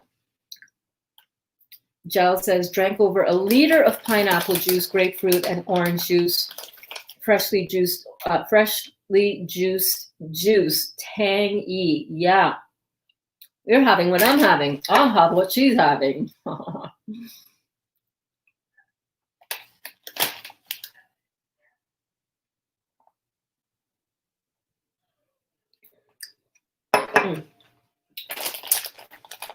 Just so damn good. You know what I'm saying? Sorry, I know there are tons of comments up there. Please know that I will read out your comments eventually. So that's why I say stick around. We're just getting started. Yeah, we're just getting started, baby. I love having you in my kitchen. I love cooking with you.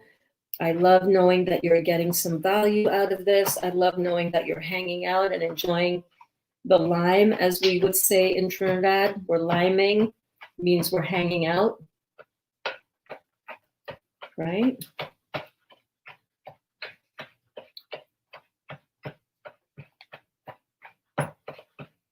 Just rough chopping these raisins. I don't want a huge bite all at once.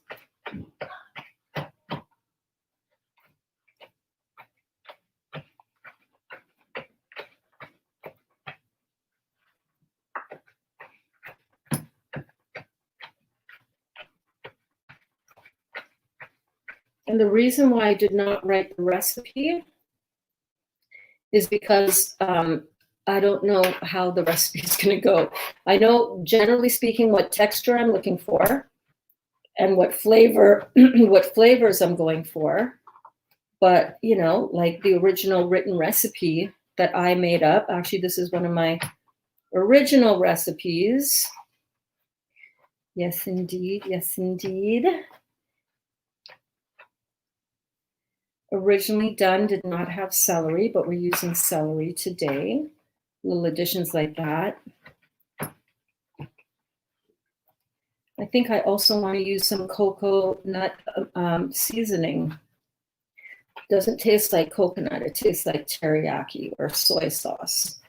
But it is soy-free because I don't like using soy.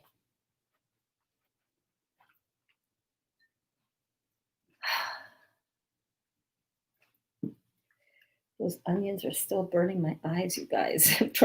I'm trying to not, because they're right there in the open bowl. I'm trying to not let it bother me, but I'm not gonna lie. Woo! Okay, so we're gonna get our raisins chopped up, just like so. Right, so like they're very finely minced. So you're hardly going to really be able to perceive that there's raisins in here. You're just going to be like tasting as if it's a little bit of that caramelized kind of taste and texture that you would get if you were eating an actual burger, I think, anyhow. Okay, so that is about half of a cup of chopped raisins. That goes right into the bowl, just like so. And I'm just layering this on, sprinkling it on. I don't want everything to get too mushy and too well mixed in the bowl. I have learned. I'm like, oh, damn, that is like too, you know, I don't know how to say, too mushy.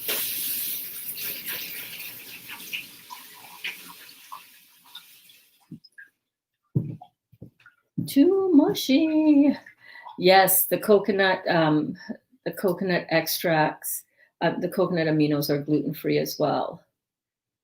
Yes, I like sunflower seeds also, pumpkin seeds through the juicer. Okay, yeah, I'm going to show you how. I'm not actually going to juice them.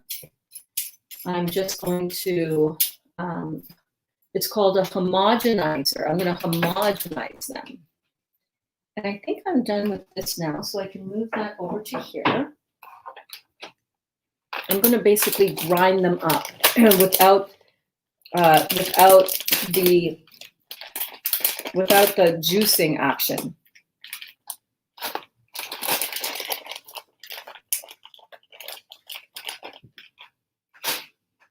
Let's do that, shall we?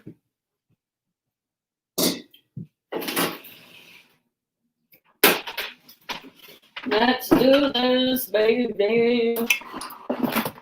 So here I have my amazing, oh, thank you so much. Thank you, Emoji King. I love you. Yes, flower extracts are amazing. Yeah. Okay, so let's get this plugged in. Hang on a second. Not to knock over too many things over here.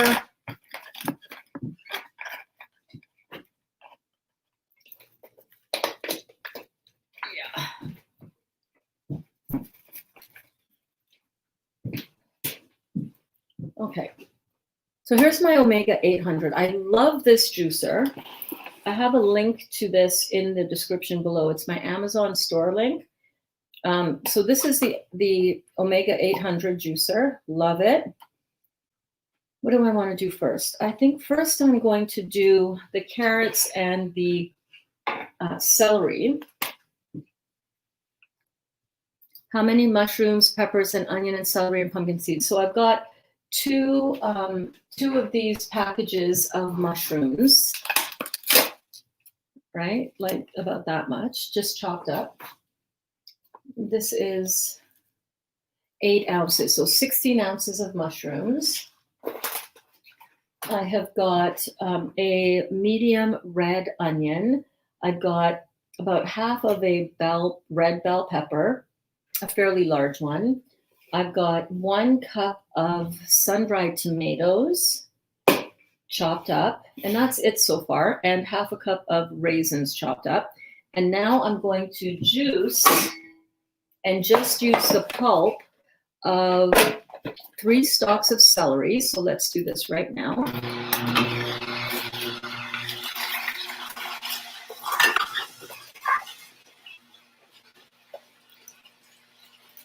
And you'll see coming out here, actually, a little bit of the pineapple pulp from earlier. I'm just going to leave that in because that'll add a little bit of sweetness as well. Oh, and the celery, what I did was I sliced my celery thin so that when I get the pulp out, it's not going to have any long fibers from the long length of the celery stalk. And it'll be the perfect texture for using in our burgers. So I'm just going to put that through.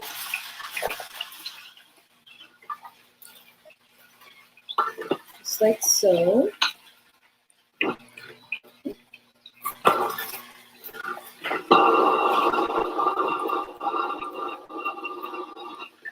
Okay, settle down, settle down.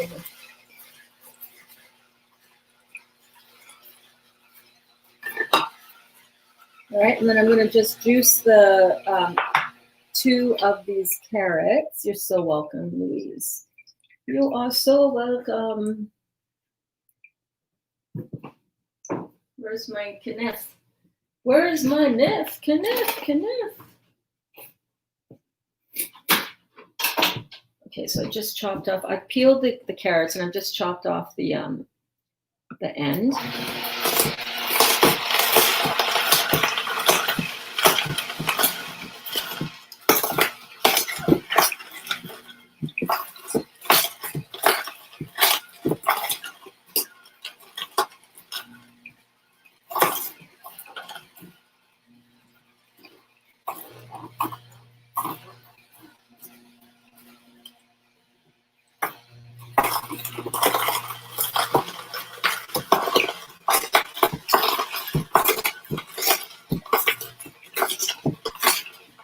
This is when I've got that dial turned right up to 5 on the end of the juicer. Yeah.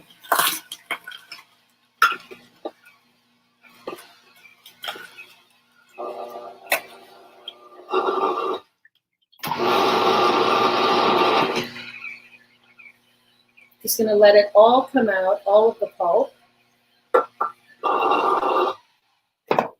So there you go, nicely, finely shredded and pre-squeezed carrot and celery pulp. So I'm just gonna add that in, just sprinkle it all over the top. And yeah, I really like how finely minced rather, the celery comes out now, because I sliced it before I put it into the juicer. So I'm just going to sprinkle that in a nice thin layer on top in my bowl. Just like so. So it's kind of like a layered thing going on in there. All right, now what I'm going to do, so I've got going here, I've got some celery juice, some carrot juice, red pepper, and onion. I'm just going to pour that in there. And that can almost be like a gazpacho. You can just put in some cilantro, some garlic. Oh yeah, that's yummy. I'm going to put that to the side. Because now what we're going to do, we're now going to put through our pumpkin seeds and our roasted chestnuts, yes we are, through the juicer. And oh, I need the beets. So the beet that I'm going to use, just beat it. What is this? Okay.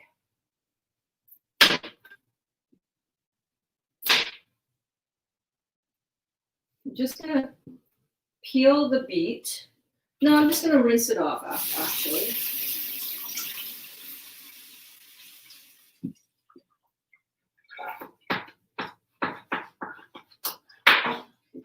Just rinsed it off, cut it in half. And I'm also going to put that beet through, and I'm not going to juice it though. I'm going to homogenize it, yes. So I'm going to take out the blade, the filter and the blade. This one has the little holes. Hang on, let me. So you see the little holes there, the screen? This is the one that you use for when you're juicing. And there's a different blade that we can put on here that will make nut butter, nice scream, all that kind of good stuff. So it will completely grind up what you put through without squeezing out the juice. And that blade attachment looks like this. See the difference? No holes in the screen. And it's different. It's a slightly different configuration. Inside, it's got more blades in there. So I just put that in like so. Yes, Bach flower remedies are very good. It is subtle yet so powerful. Oh yeah, baby. Okay, so I'm just gonna put the juicer attachments back on. Oh no, this one doesn't go on for this part. Right. Check this out, you guys. You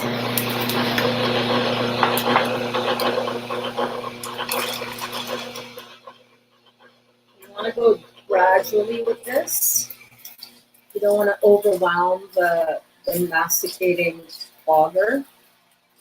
Look at it. It's coming out like powder. Do you see that? So cool. Okay. I put too many in at once. I wasn't paying attention. There's a reverse button here as well for if things get a little stuck down there.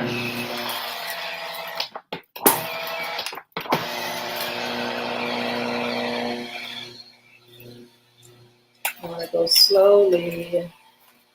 Do not rush this part.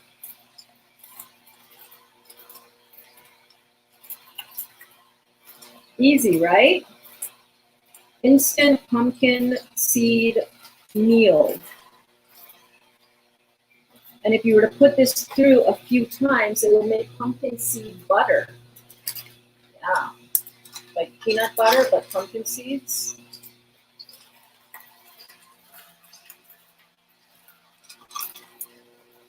So cool, right?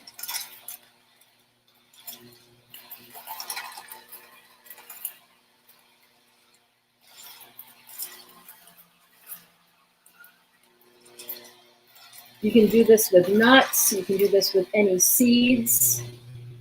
I love this part of this ability of this juicer to do this. And it will not overheat your seeds either, which is really, really nice.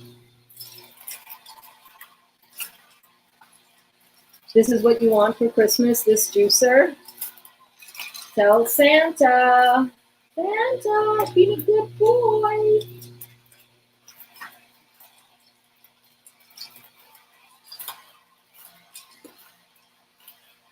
How are we doing? Are we frozen on the, is the screen going okay? You could turn the pumpkin seed butter into medicine. Oh, nice. Yeah, so could I.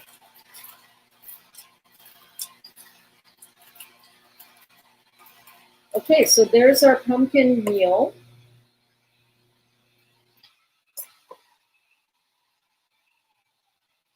Look at that.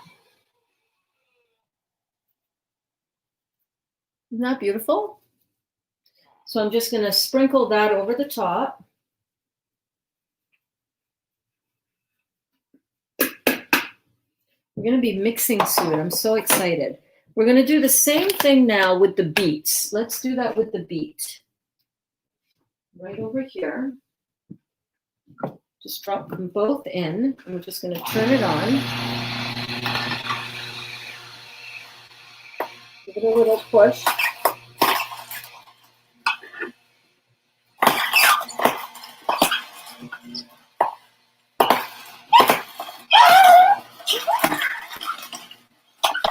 So cool, right? It can handle it. It can handle it, baby. So now we have the beet that's all nicely ground up, but it has all of the juice. So I want to keep that juice because it's going to help color the burger so that it looks like an actual burger.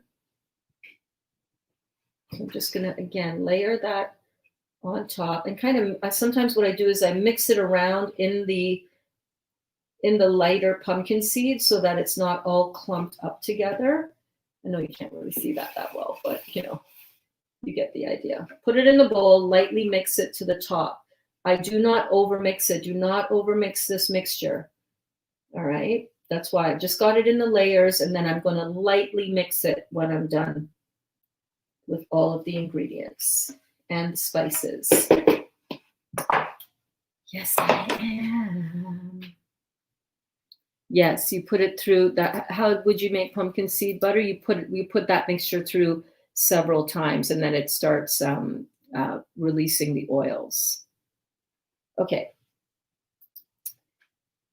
Okay, our chestnuts. So if you do not want to have any, this is a cooked component because they have been roasted, but I'm going to do the same thing. I'm going to put these through. And this is how they look, just like a little roasted chestnut, and they're so good. Check it out, it's coming out in little ribbons almost.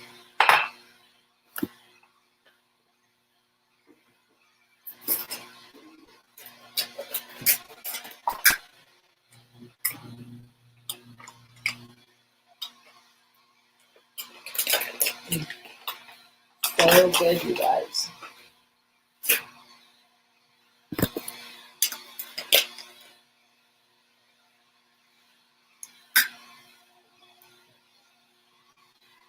You don't even need to do anything. The machine will do it all. The weight of the chestnuts will just work its way through on its own.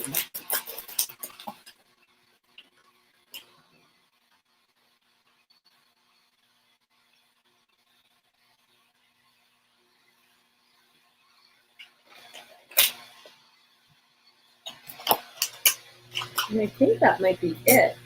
I think I've got everything in there. Garlic cloves. I said that and then I made a liar of myself and I got stuck. Now you could put the garlic cloves through here as well, but I don't really want to go through that much trouble to clean it after the fact, you know.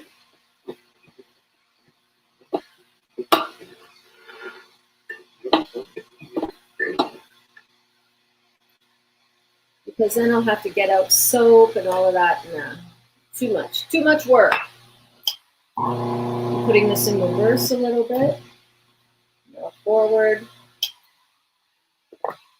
And then super easy to take apart to clean. That's another reason why I love this juicer. Look at how easy that is.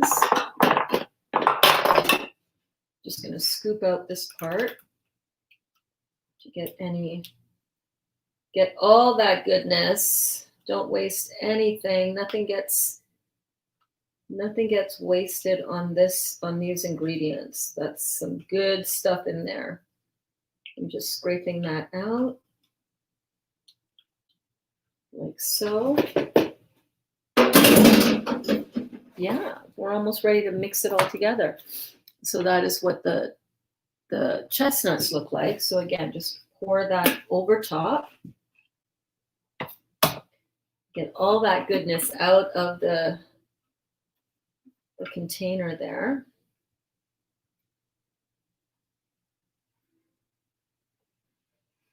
Good. And I think we're done with this. This really comes out so beautifully, so easy. Again, I'm going to scrape this stuff out. My nose is running. My nose is running. I need to grab a Kleenex. Give me a minute.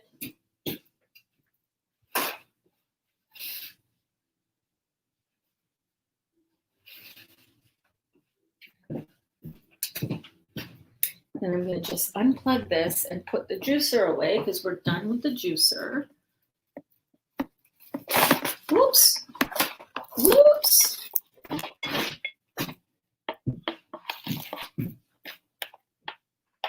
All right.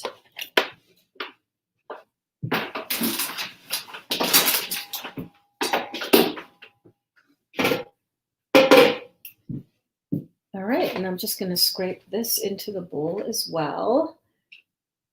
Yes, I love the creaminess that the chestnuts are going to give this burger and the kind of substance, you know, it's not just going to be just all veggies. It's good to have some seeds and nuts in there if you want to replicate a really nice texture, right?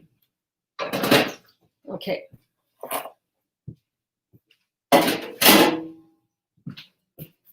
Now we're going to get some garlic crushed into there. So we have some nice fresh garlic. Let me get my chopping board back.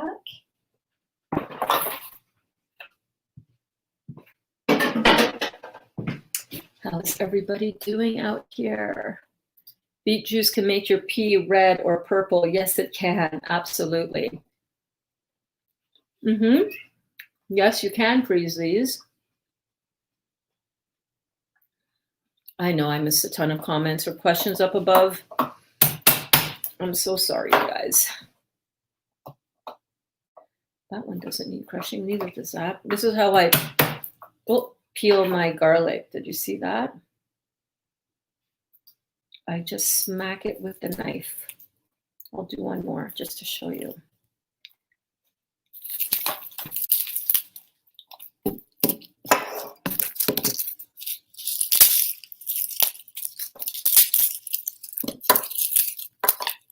So I take a garlic clove.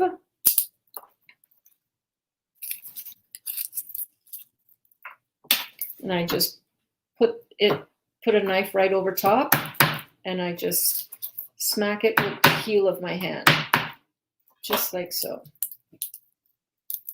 Yes, I'm going to peel those, and then I'm going to crush them in the garlic press. How are we doing out here, you guys? I'm sorry, I know I'm looking down a lot. I'm trying to focus. I'm trying to get the burger done so we can enjoy this and see it all come together. I know you guys have questions up there. I'm sorry, I haven't gotten to them yet. I love how my hands smell. Oh, I have a trick for you. I don't know if you know this, but this is a really cool way to get rid of the smell of garlic on your hands. You take a fork or any stainless steel utensil and you soap up your hands. And as you soap your hands, you rub the stainless steel. You can even clean underneath your nails. That is my mom's trick of getting rid of garlic smell on the hands.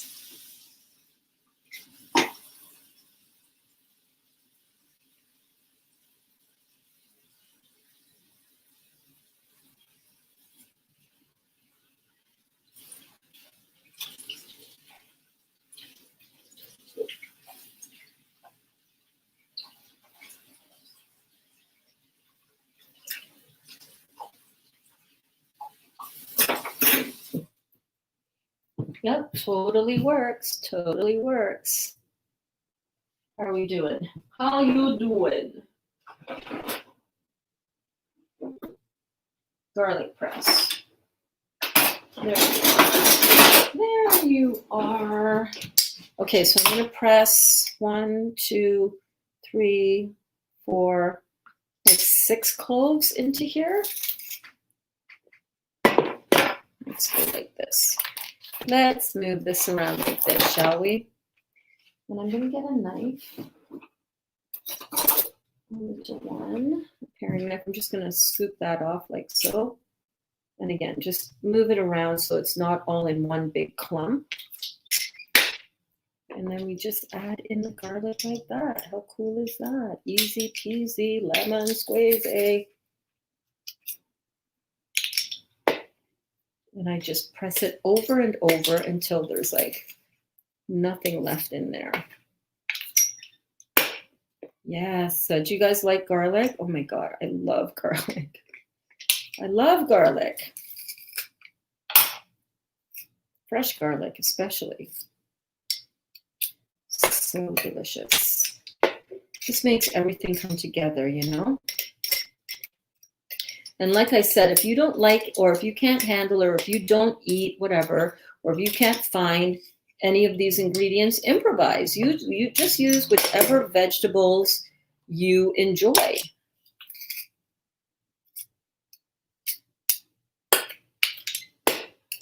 So good. So easy. So easy to make this up. It does take a while, you know, chopping all the veggies and stuff, but hey, all good cooking takes a while, you know? All things that you can cook that you really want to serve your family and you really want to enjoy, they take a while. It takes a while. Oh, that smells so good. That smells so good. Okay, so we're going to put our thyme in next. So here come the seasonings. So I always get excited when I get down to putting in the seasonings and things because it's like, yes! I get excited because I'm almost done. How are we doing? We're good? We are good. We're good. Okay. I'm going to put in the thyme. So I'm going to use 2 teaspoons of thyme. So again, this is some dried thyme, right, that I buy in these packages. And I just leave it to dry, to air dry. And look, you can just squeeze it and you get fresh thyme. Well, dried thyme, but it's fresh. It's not been sitting in the, in the grocery store in a sealed bottle for God knows how long. It's truly, absolutely better to have, for me, to do this. I love fresh thyme. I love garlic. Oh, so good. So I'm just going to measure out 2 teaspoons of that.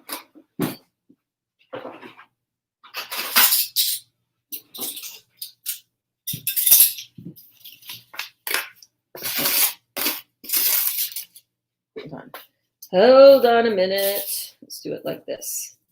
So that's 1 teaspoon, and I'm just going to give it a little bit of a rub to release some of those oils and to make it even finer.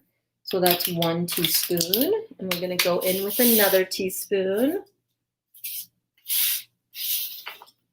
just like so.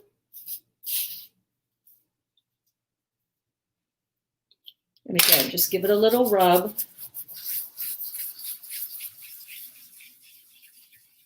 Yes. Oh, it smells so good. Okay, 1 tablespoon of smoked paprika. And by the way, I still have my spices on the back counter here because I have yet to still fix it to put the magnets on the top. And I wanted to run through those as well. I saw Janita was in here earlier, and I'm like, oh my God. Okay, so I first found the chipotle powder. And actually, you know what? I know I'm going to trip myself up, so I'm not going to remember it because I have them in, written down. I have some oregano down here. Yeah. So I'm done with the thyme. Got a little bit extra on my cutting board. Let's just throw that in, shall we? Yes, we shall. So I got some oregano or oregano. Oh, thank you. Gwen says, hi, Louise, sending some love your way. Oh my God, you guys are amazing. We are going in the grocery store together. Yes, take me grocery shopping. Let's go. Let's go. I love you guys. Thank you so much for hanging out with me while I make the family dinner tonight. Okay, so I need my smoked paprika. So I got my oregano, smoked paprika right here, cumin, where are you, cumin, coriander, cumin, sage. Actually, I am going to put a little bit of sage in here because sage has that really, although no, sage is more of a poultry kind of seasoning. I'm not going to do that. Cumin, where are you? And I got some more tape to label my bottles. This is how I label my spices, with that cute label. Okay, so I've got my cumin and 1 teaspoon of black pepper. Where are you, black pepper? Right here. Okay, let's go with the seasoning. So 2 teaspoons of thyme, 1 tablespoon of smoked paprika,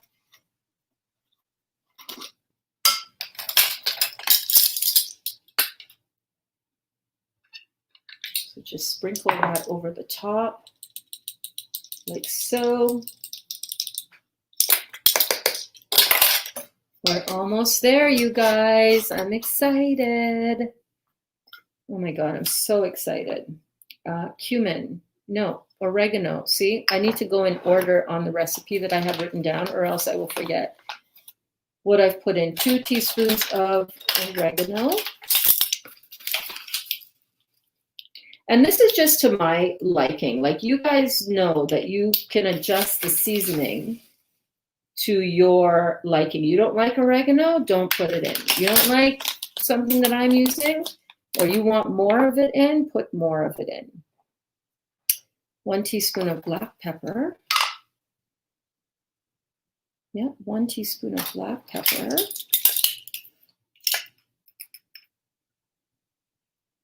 That is black pepper, yeah. That seems like a lot, Burns. Really? 1 full teaspoon? All right. Question myself all the time. All the time. Okay. 2 teaspoons of chipotle powder.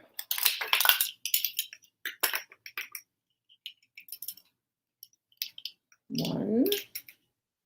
And they're not heaping teaspoons. They're actually level teaspoons. Yeah. And 1 teaspoon of cumin. There we go. Just like so. And that is basically it, you guys. Now we just mix it around. We taste it. I am going to put a little bit of salt.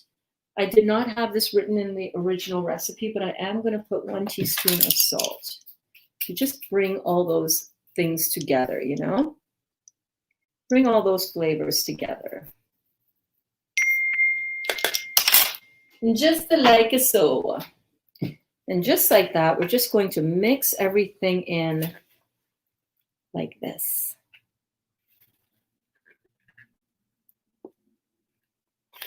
Yeah.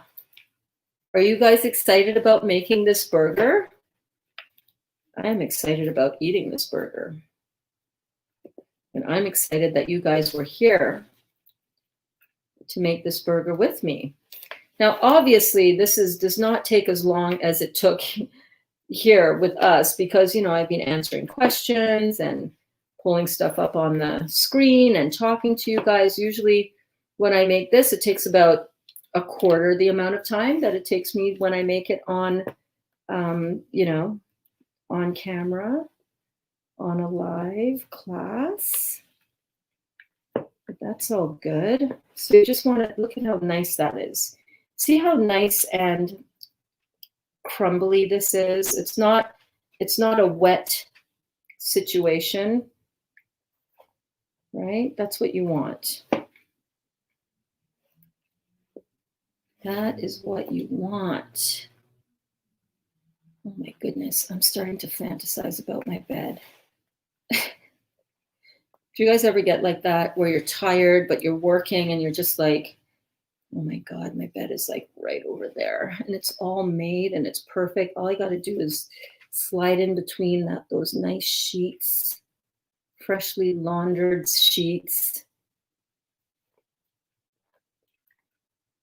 I cannot wait. Cannot wait.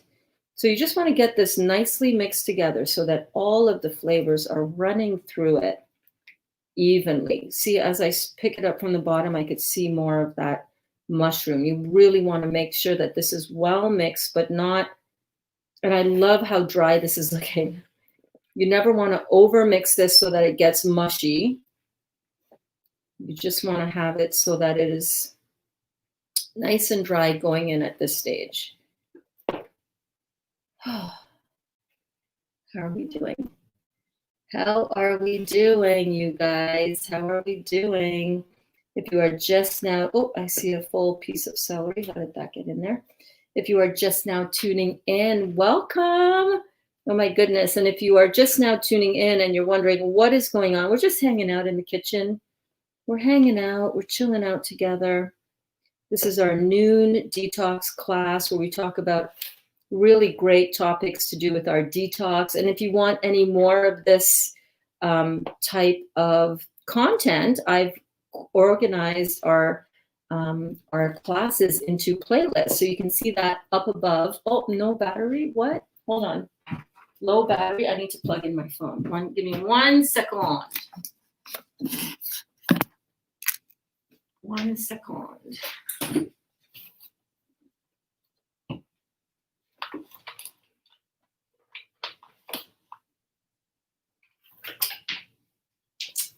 Plug it in.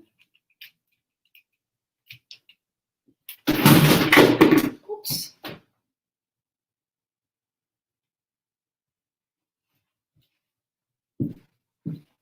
There we go. So we've got a really beautiful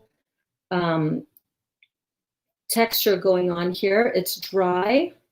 It's very dry. That's what you want. If this is really sopping wet, it's not going to work. It's not going to work. You want this to be dry. Oh my God. Are we filtering? Are we buffering? What's going on? What's going on? I want to taste it at this point. Make sure that the seasonings taste good. I have not put in the amino acids yet, but I will. Not the amino acids. I hate that. It's the coconut aminos.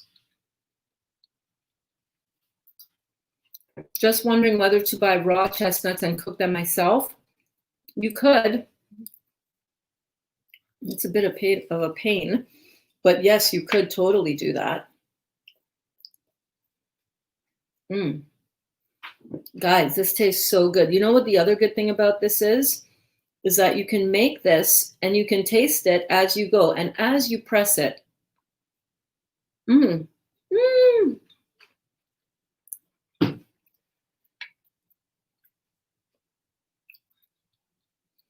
This is so delicious. So you see how light it is?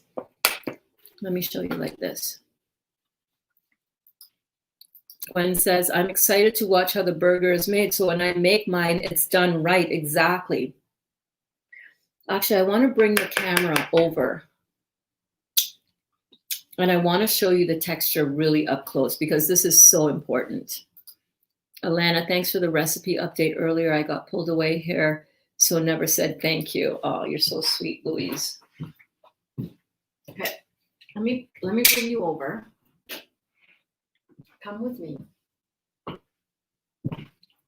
Come with me. All right. So check this out, you guys. See that light texture? There's no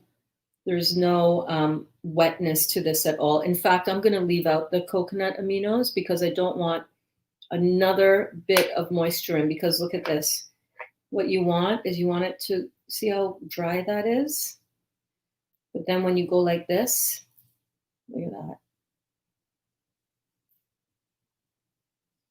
See how that holds together beautifully? You can make these into little meatballs. Like so, right? Look at how cool that is.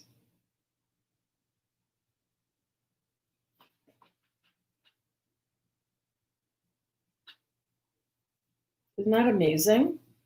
That is the perfect texture that you want. So you want it to be, when you're mixing it around, you want it to be nice and dry and airy like that, right? Crumbly. Then when you pick it up and squeeze it together,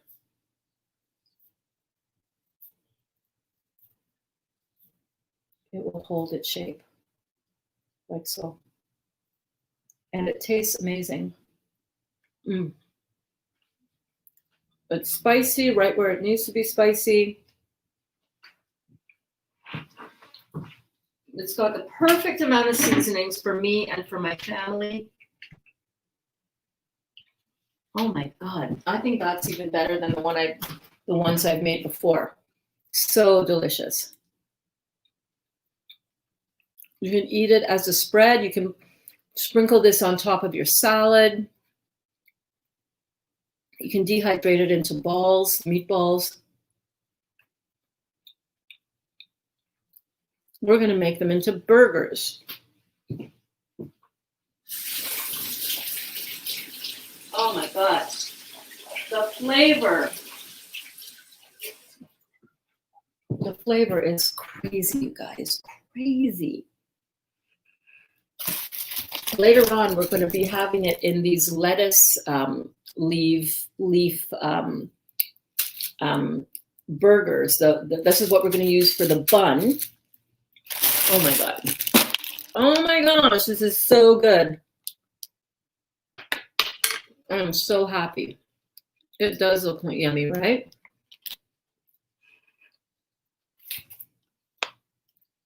The fresh thyme is everything. The garlic, perfect. All of those seasonings. Oh, Oh my God.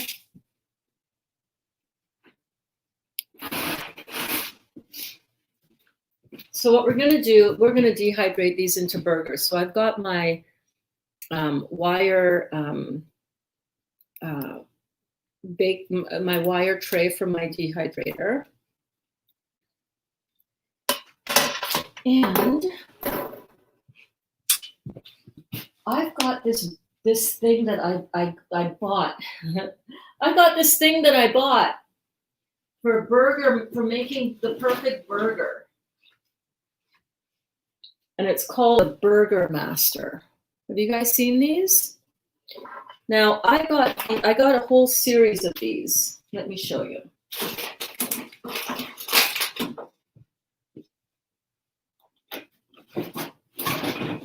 Because I got so tired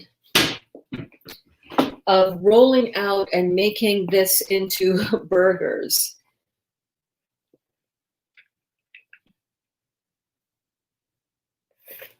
And I'm going to see if this works. I've done it using the smaller one. And basically what you do is you put your mixture into here. And then you put the lid over top. Look at this. You put the lid over top like so. And you press it down and then you pull it off. And then you can freeze your mixture in here. And then later on take it off. And I think, which size should I make? So I got these little ones, and then you put them onto your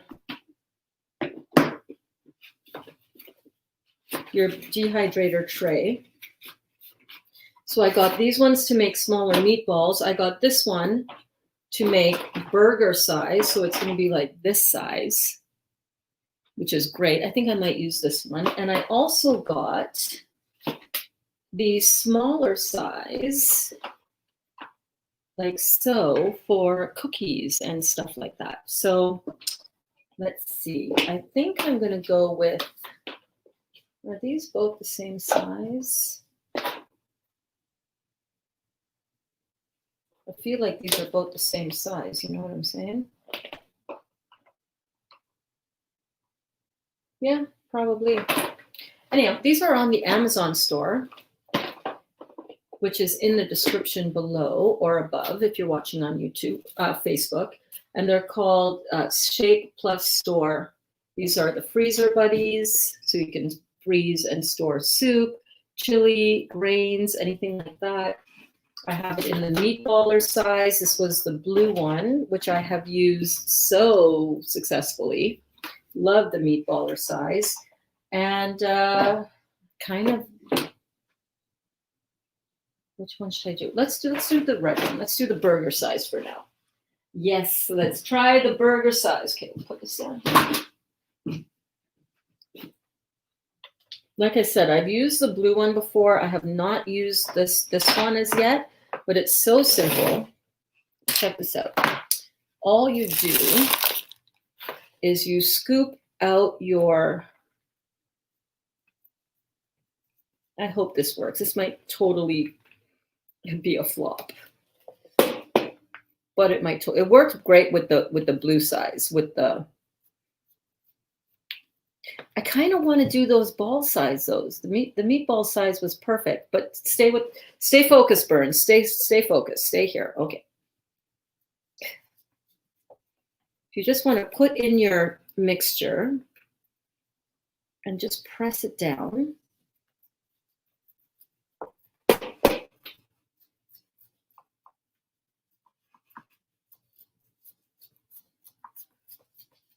See how it looks and resembles like meat? It's crazy.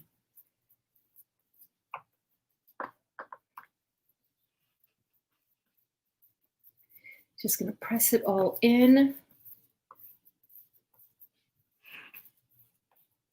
The smell of this, you guys, is like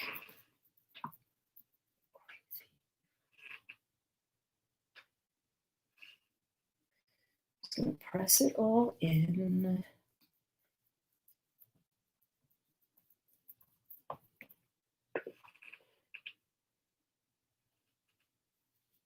How are we doing out here? You guys doing good?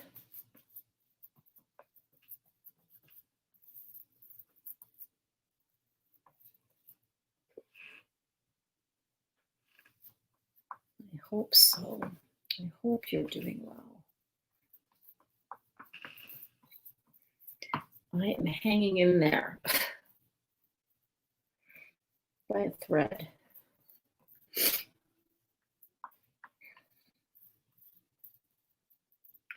But the family is going to love these for dinner, so I don't mind. And your families are going to love these for dinner, so I am happy to show you guys the way.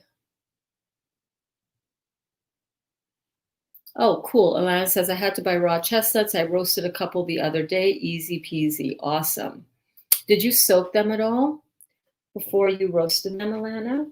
I was always curious about that.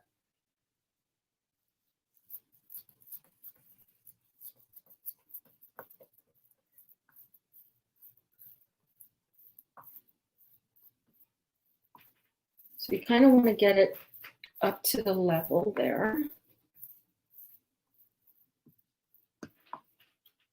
I think that's it, right?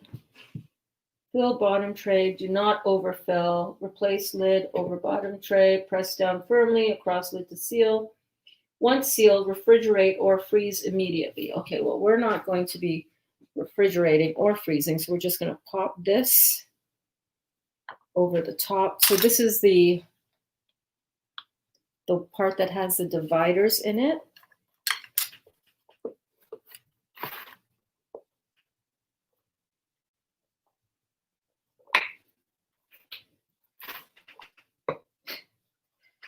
Okay, all right. All right, all right, all right. All right, all right, all right. I want to get all the way around the edges.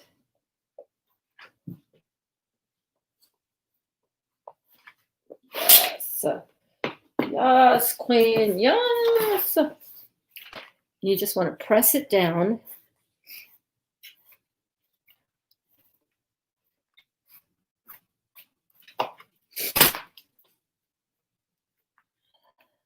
Yes.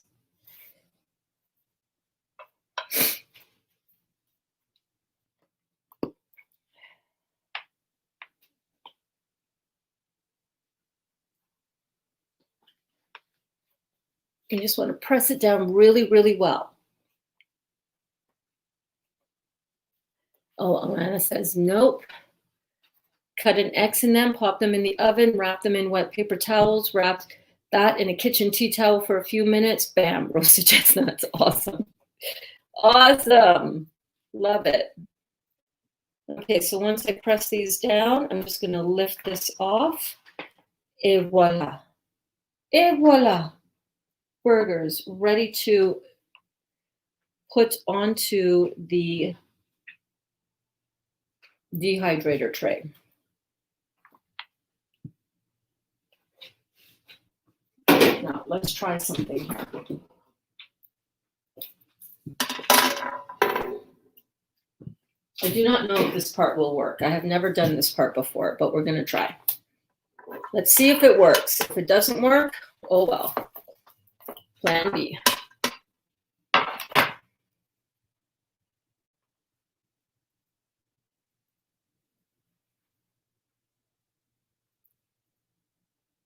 Ta-da! Burgers. Burgers. If you don't want your burgers to be hexagonal, just pick them up and make them round. Bam. Burgers. Bam. Burgers. How cool is that? Easy, right? That is pretty cool. That worked so great. You just want to round out the edges if you want. If not, just separate them a little bit so that the edges will all get cooked. I kind of like them round. I kind of like the feel of them round and the look of them round. You know what I mean?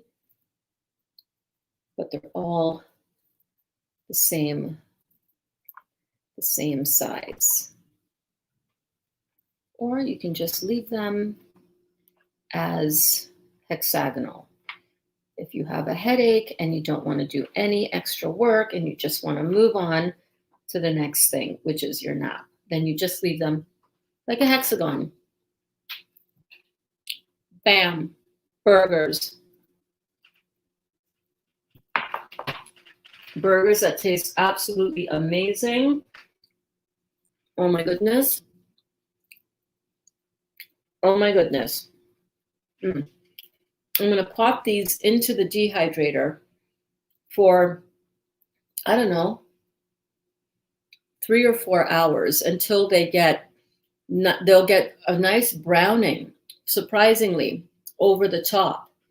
And they're going to be, you can cook them as long or as little as you want. Obviously, you can eat them now because it's all raw and it's not meat, right? Oh my God. Oh my God. Oh, the right amount of garlic too, you know? It's got the nice garlic hit. It's got that nice thyme. Oh, guys, you got to make these. Let me go pop these in the dehydrator. And then I think I'm going to make some smaller ones with the meatball size.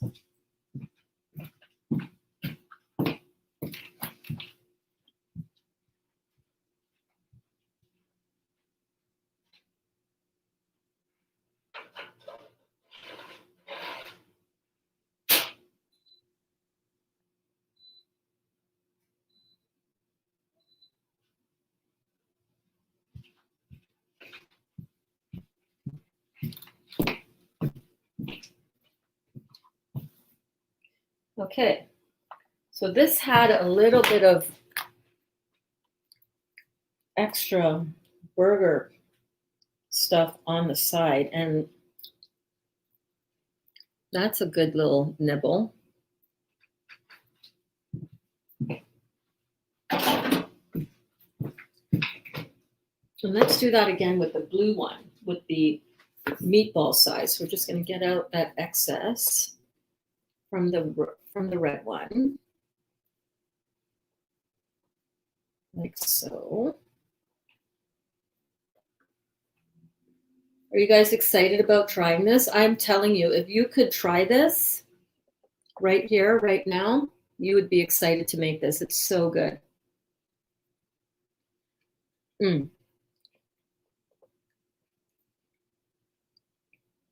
Seriously, the flavor on this and knowing that you're not compromising your health.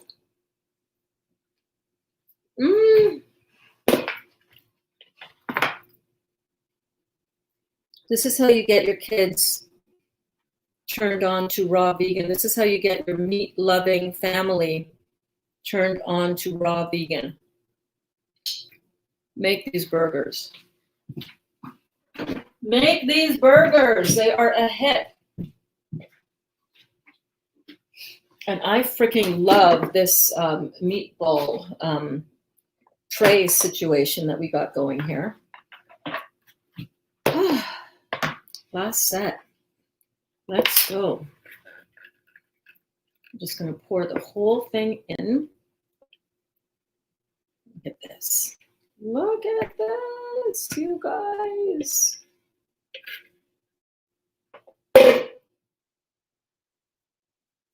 I'm just going to press it down, get right to the edges. Yes. So cool, right? So cool. Won't they take forever in the dehydrator? No. A few hours. Yes, when we cook with this dehydration, it's, first of all, we're not cooking it with heat, so we're not killing out the live enzymes in the food. And it does take a little bit longer than if you were to pop them in the oven. You know, pop these in the oven, 30 minutes, bam, Bob's your uncle. But you're also cooking out a lot of the live enzymes from the food, and we don't want to do that. We want to keep our food live and vibrant and with as much angstroms of energy flowing through them, right? Yes. So that is all the way in. So these will take about between 2 and 4 hours in the dehydrator. Again, you can do them so that they're like more dried out, but I like to have them maybe about 3 or 4 hours. So that's the first part. Pat it down.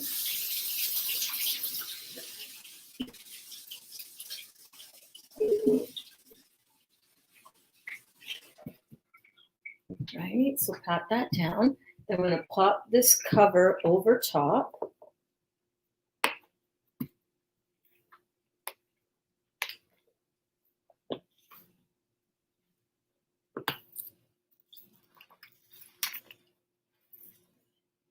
You can hear it squishing out in there. It's funny.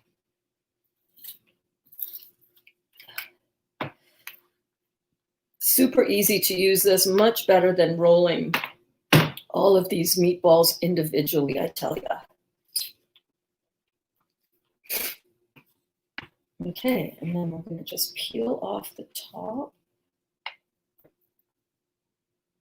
Meatballs! How cool is that, you guys? How cool is that? Meatballs. Meatballs. They're not meat. They're raw. They're delicious. They're alive. They are detox friendly. They are so incredible. Did you see Brooke's eyes when I said I was making this? She went, oh my God. Yes, so good. Okay. I'm going to get this over here. We'll come back and salvage that later. Some seriously good stuff. I'm not going to lie. I'm not lying.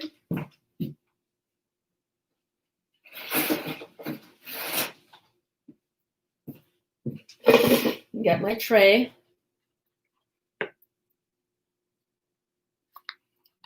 Just invert this onto here.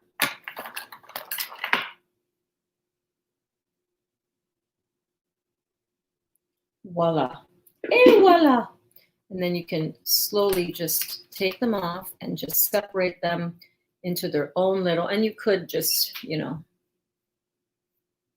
give it a little tidy up on the edges there. You know what I mean?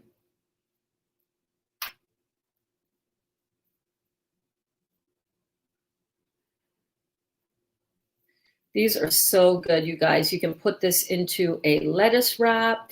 You can have this as a topping for a salad.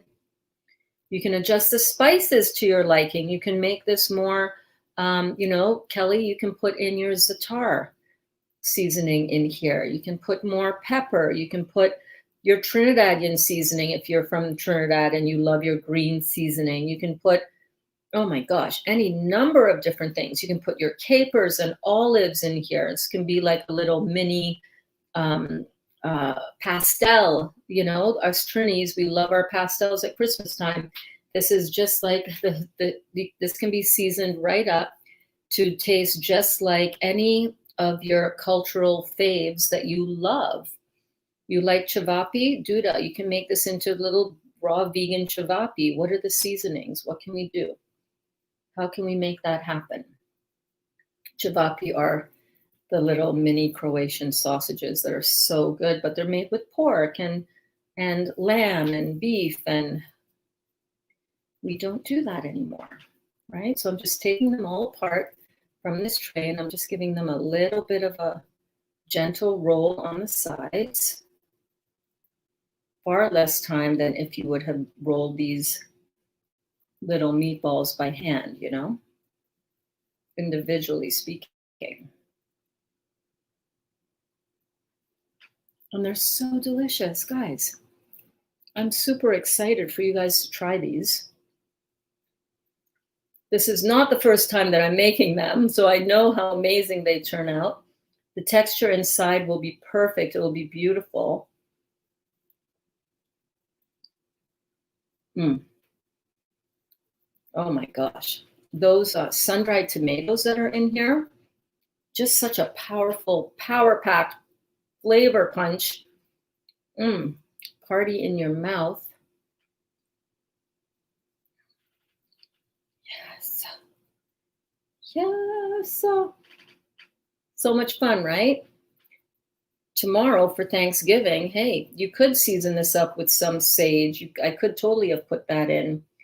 Would have totally given it a little bit of a turkey kind of flavor profile, you know what I mean? So you're just going to neaten up the edges here. And you want to pull them apart because you want the drying, you want it to get, you know, drying space all the way around. But how easy was that little, how easy was this little gadget?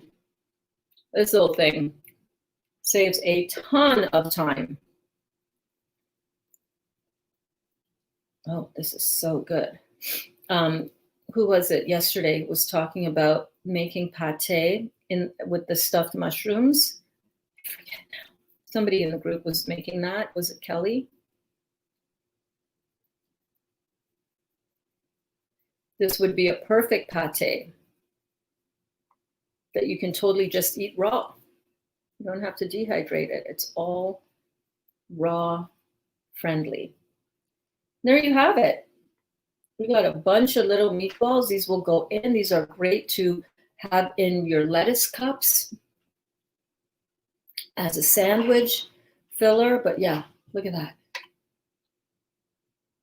So cool, right? Looks like I'm getting a little bit laggy on my stream right now, but that is okay because I think that's where we're going to leave it for today. Tonight, when you come back on the check-in for tonight's class. So every day we do class at 8 a.m., 12 noon, and then 8 p.m. I have a check-in, and sometimes that turns into a little class. It always does. We talk about really great high-vibing stuff there. We've been talking a lot about gratitude journals and so many amazing things in the evening class. So come by and check that out. If you want to check out any of the past classes, I have those linked in playlists now in the description of this video, so check that out. Let me just wash my hands so I can just check on the remaining, the latest comments. Hang on. And by the way, guys, I know I did not get to all of the comments to read them out or to pop them up on the screen, and I do apologize for that, but so it goes when you're working with a migraine headache. You know what I'm saying? Oh my God, I cannot wait to make these. Jennifer, I'm telling you, they are something else. They are something else. Oh my God. I'm just going to enjoy this little one instead of putting it in the dehydrator because they are that good.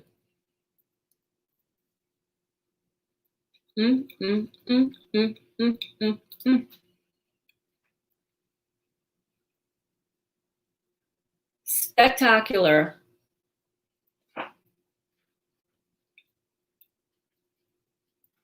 And then when they dehydrate, the flavor is going to just intensify that little bit more. There's no bitterness at all in these. You know how I feel about the bitter, right? I hate that. It's absolutely perfect. Perfect hors d'oeuvre size as well. If you're going to if you're bringing anything to a potluck, or you know you're going to see your family for Thanksgiving, right? Or Christmas or whatever, you're going to a dinner party, you want to bring along something, you want to make a little handheld hors d'oeuvre. Perfect with a little bit of that hemp dressing we did yesterday. Oh my God, or just on their own. They really don't even need anything. Thank you, babe. I'll be asleep later. We'll catch you in the morning. Okay, no problem. So thank you guys so much for tuning in. If you want to find out more about what we do, all the links are in the description of this video to other playlists and to our Facebook community.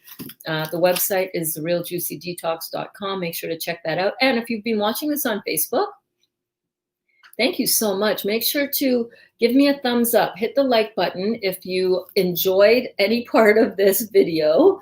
And if you're excited about making these are a game changer. These are a game changer for anybody who is missing that sensation of chewing food and burgers.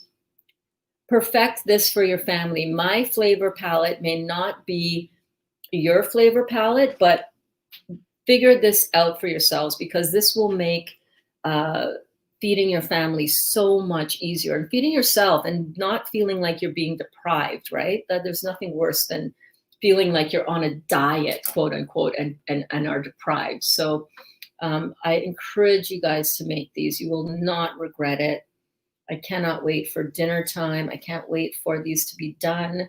And I cannot wait to see you guys again. Check in at the 8 o'clock class tonight, because we will be unveiling these. And actually, excuse me, it may be 7. So set your notifications to see when we go live, okay? Set your notification on your YouTube, and hit by hitting the bell button. And then once you hit the bell button, go to the top and hit the top button to get all of these notifications. And then set your notification in your phone to alert you with a persistent banner at the top for all of your YouTube notifications. And that's how you'll see it. Or you can do the same, I think, similarly on Facebook, I think. So you can go to my profile page and set to see, excuse me first in your feed. And then that way you will see when I go live. All right, guys, I love you all so much. They're neat balls, but they're so much better than neat balls. I'm telling you, these are Bernsie balls.